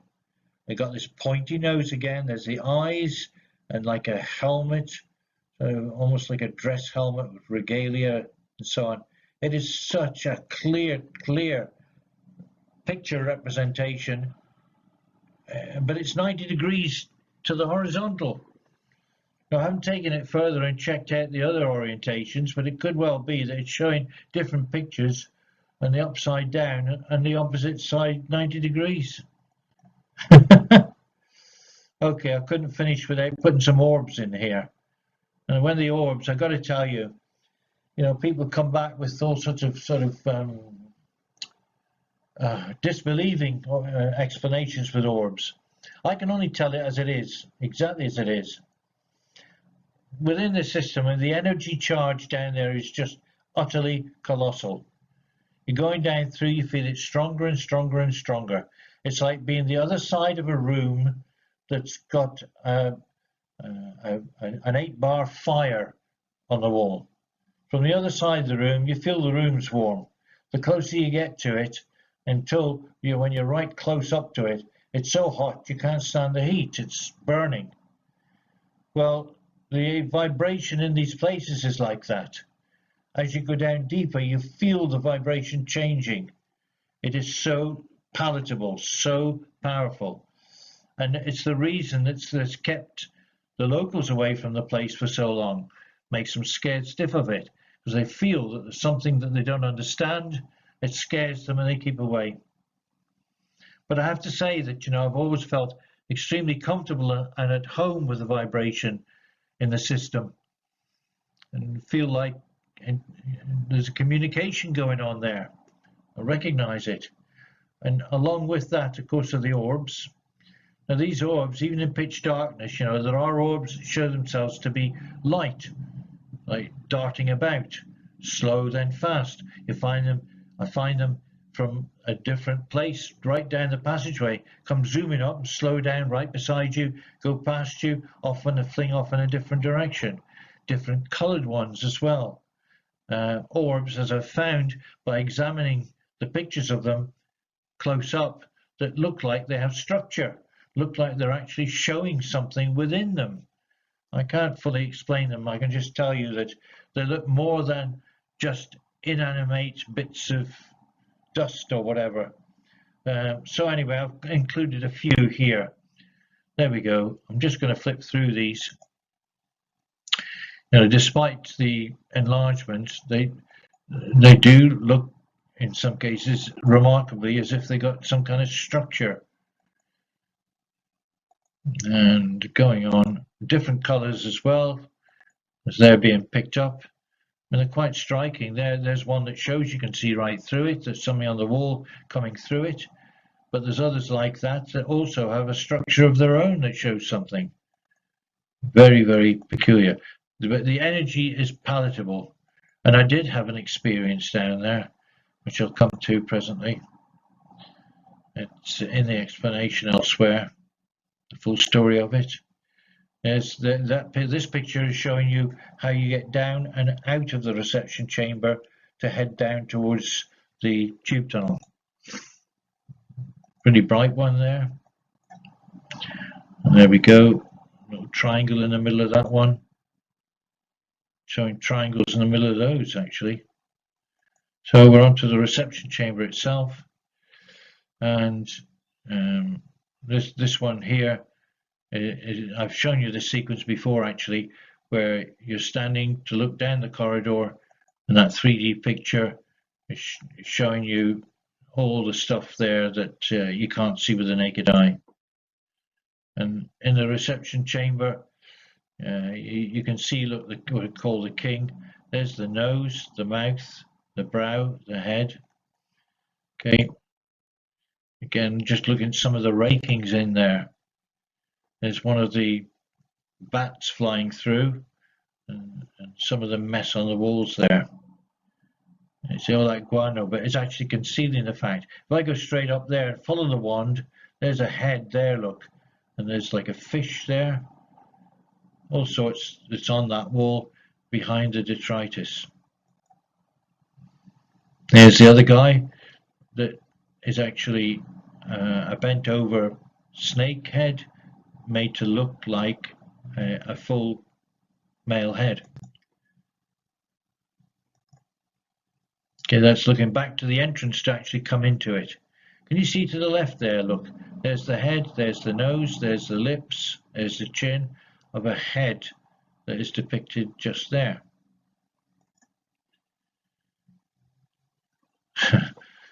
One gotta wonder what these are intended to depict. You see, they're quite monstrous. They look like African style heads there. Pretty severe looking. Now we're looking here at the back wall. This is really significant actually, because I'll come on to that on the next couple of pictures. But this one's showing there because down there, I'm circling it with a wand.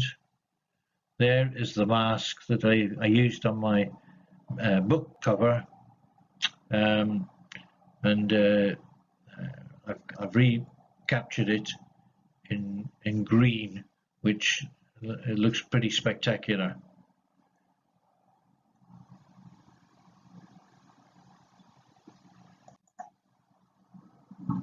There's the opening, the crack through to the main passageway that enters the place, and there's the one in green that I was telling you about. Okay, and there's where the guy that I first saw, and alongside all the other figuring that's on the wall there that I've shown a little bit more plainly here now. Like was here, there's so much stuff on the wall here, which you may be able to pick up with the naked eye there, the figure there, the teeth, the eyes, see? All needs extra work. There he is a bit closer. And they're showing that entranceway with all the orbs going further down into the plateau towards the tube tunnel. That's another part there showing you a lot of the illustrating that's gone on in there, And here is the stone, the throne that's waiting for someone to sit on there, right in front of the altar slab with the grooves at the side where liquid would run down past to the floor. Let it tell its own tale there. There he is, much more clear. And again, and again, and again, covering the same ground. Okay. There's the mask. And all the heads.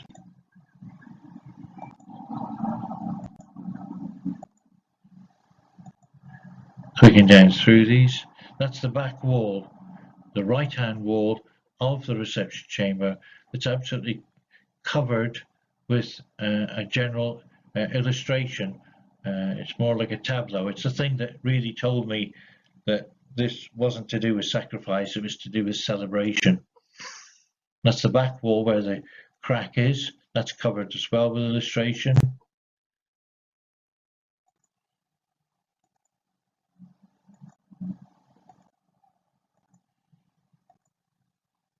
There's the throne seat. Very simple to see there. Carved either side, the arms either side carved. Bit of the broken altar slab up there and another piece there which has got illustrations along the outside of it.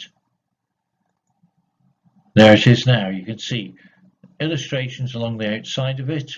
You've got the big slab, you've got the cutout here, the bowl that's there, the arm of the chair, the seats where somebody would be sitting. Huge ceremonial purpose. There we go. Showing more each time. There it is in close-up again. And there's the main slab, or rather the main chamber.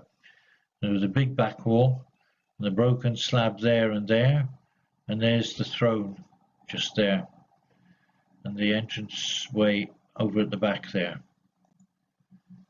There's part of the arm of the chair, of the armchair. That's looking down. The two entrances either side of the central pillar mass going into the second reception chamber. That's another view of it there. You can see the creatures there. Look, there's a couple of them are painted, illustrated onto the side of, or the edge of that altar slab. There's another view of the same. And jumping back to that one. And I've got the arch there. I did show that earlier. All just views of the same. And I just showed that, as an illustration of how the healed altar slab would be, with the trestles cut out of the bedrock, with that throne seat there, with a stone pad, and the water trickling down. Beneath the guy's feet is the step up in the bent corridor below, leading to an impression of a continued corridor going into a passageway, but the passageway is at this level continuing in reality. There we go. Looking down into the back of the chair more now here, and showing it just again there. There's lots there of the same, just showing shame. That pad, that area obviously has been damaged over the years. Somebody might have been searching there.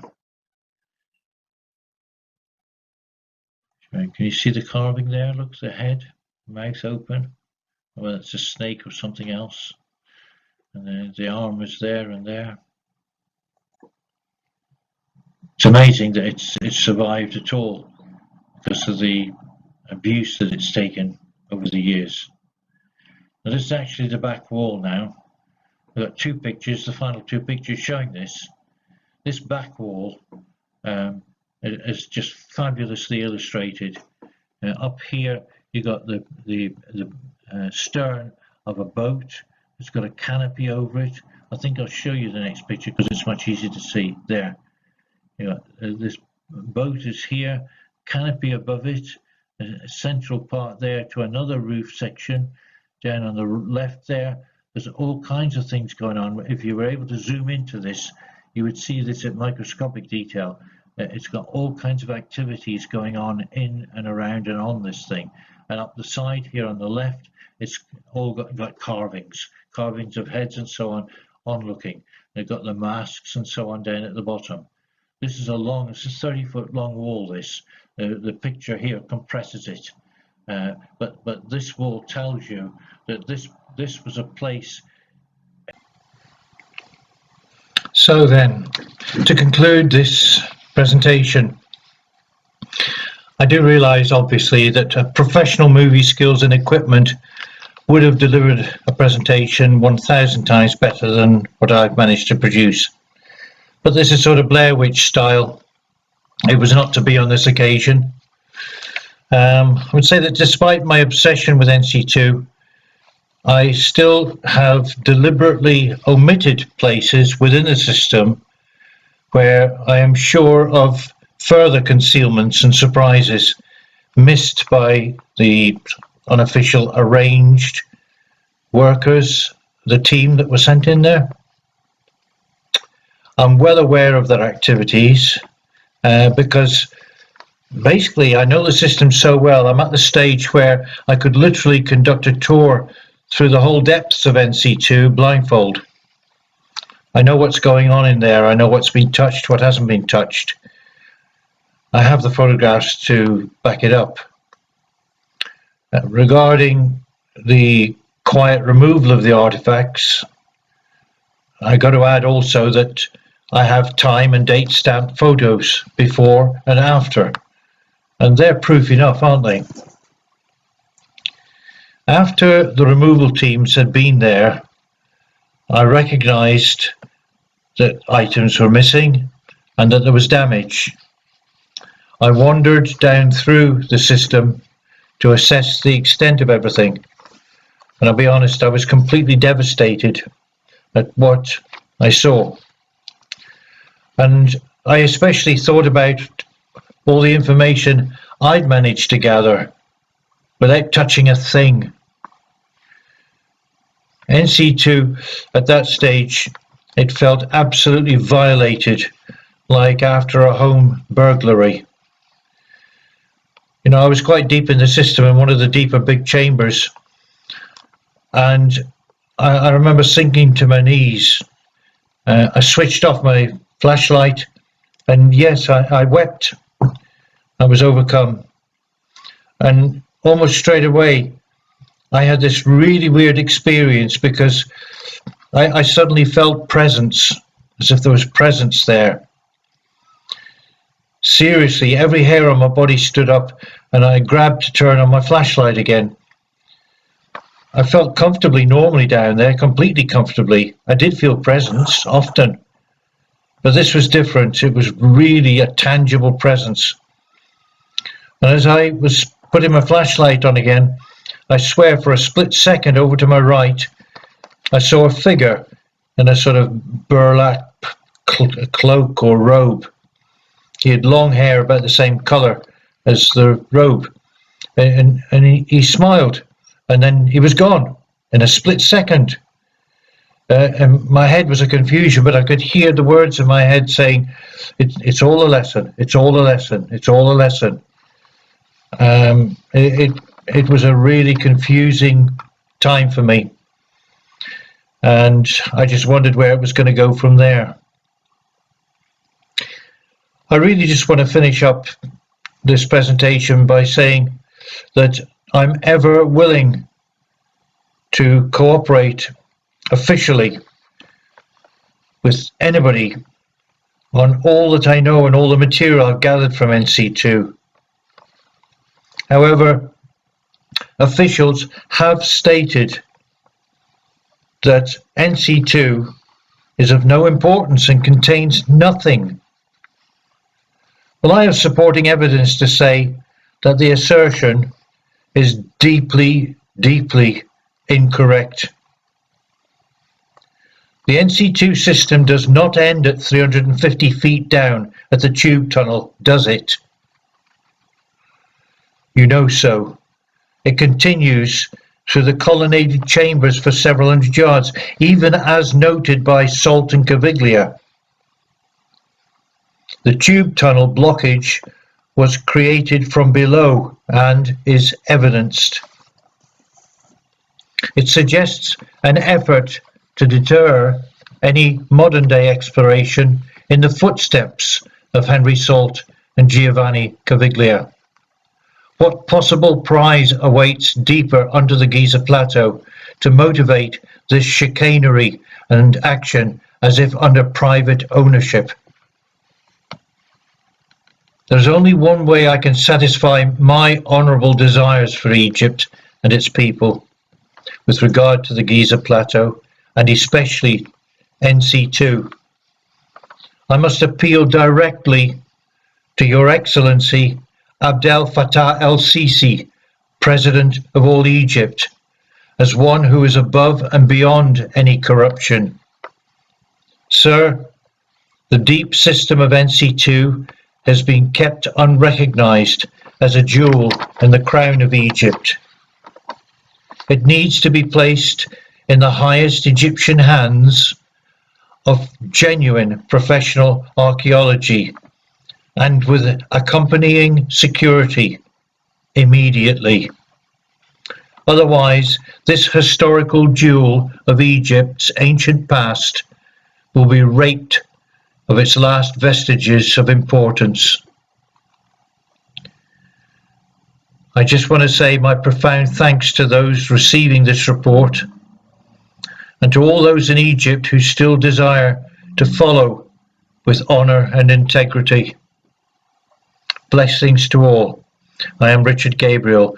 Please contact me initially via my Facebook page, which is dedicated, and my messenger, and I will pursue any approaches from there. Many thanks.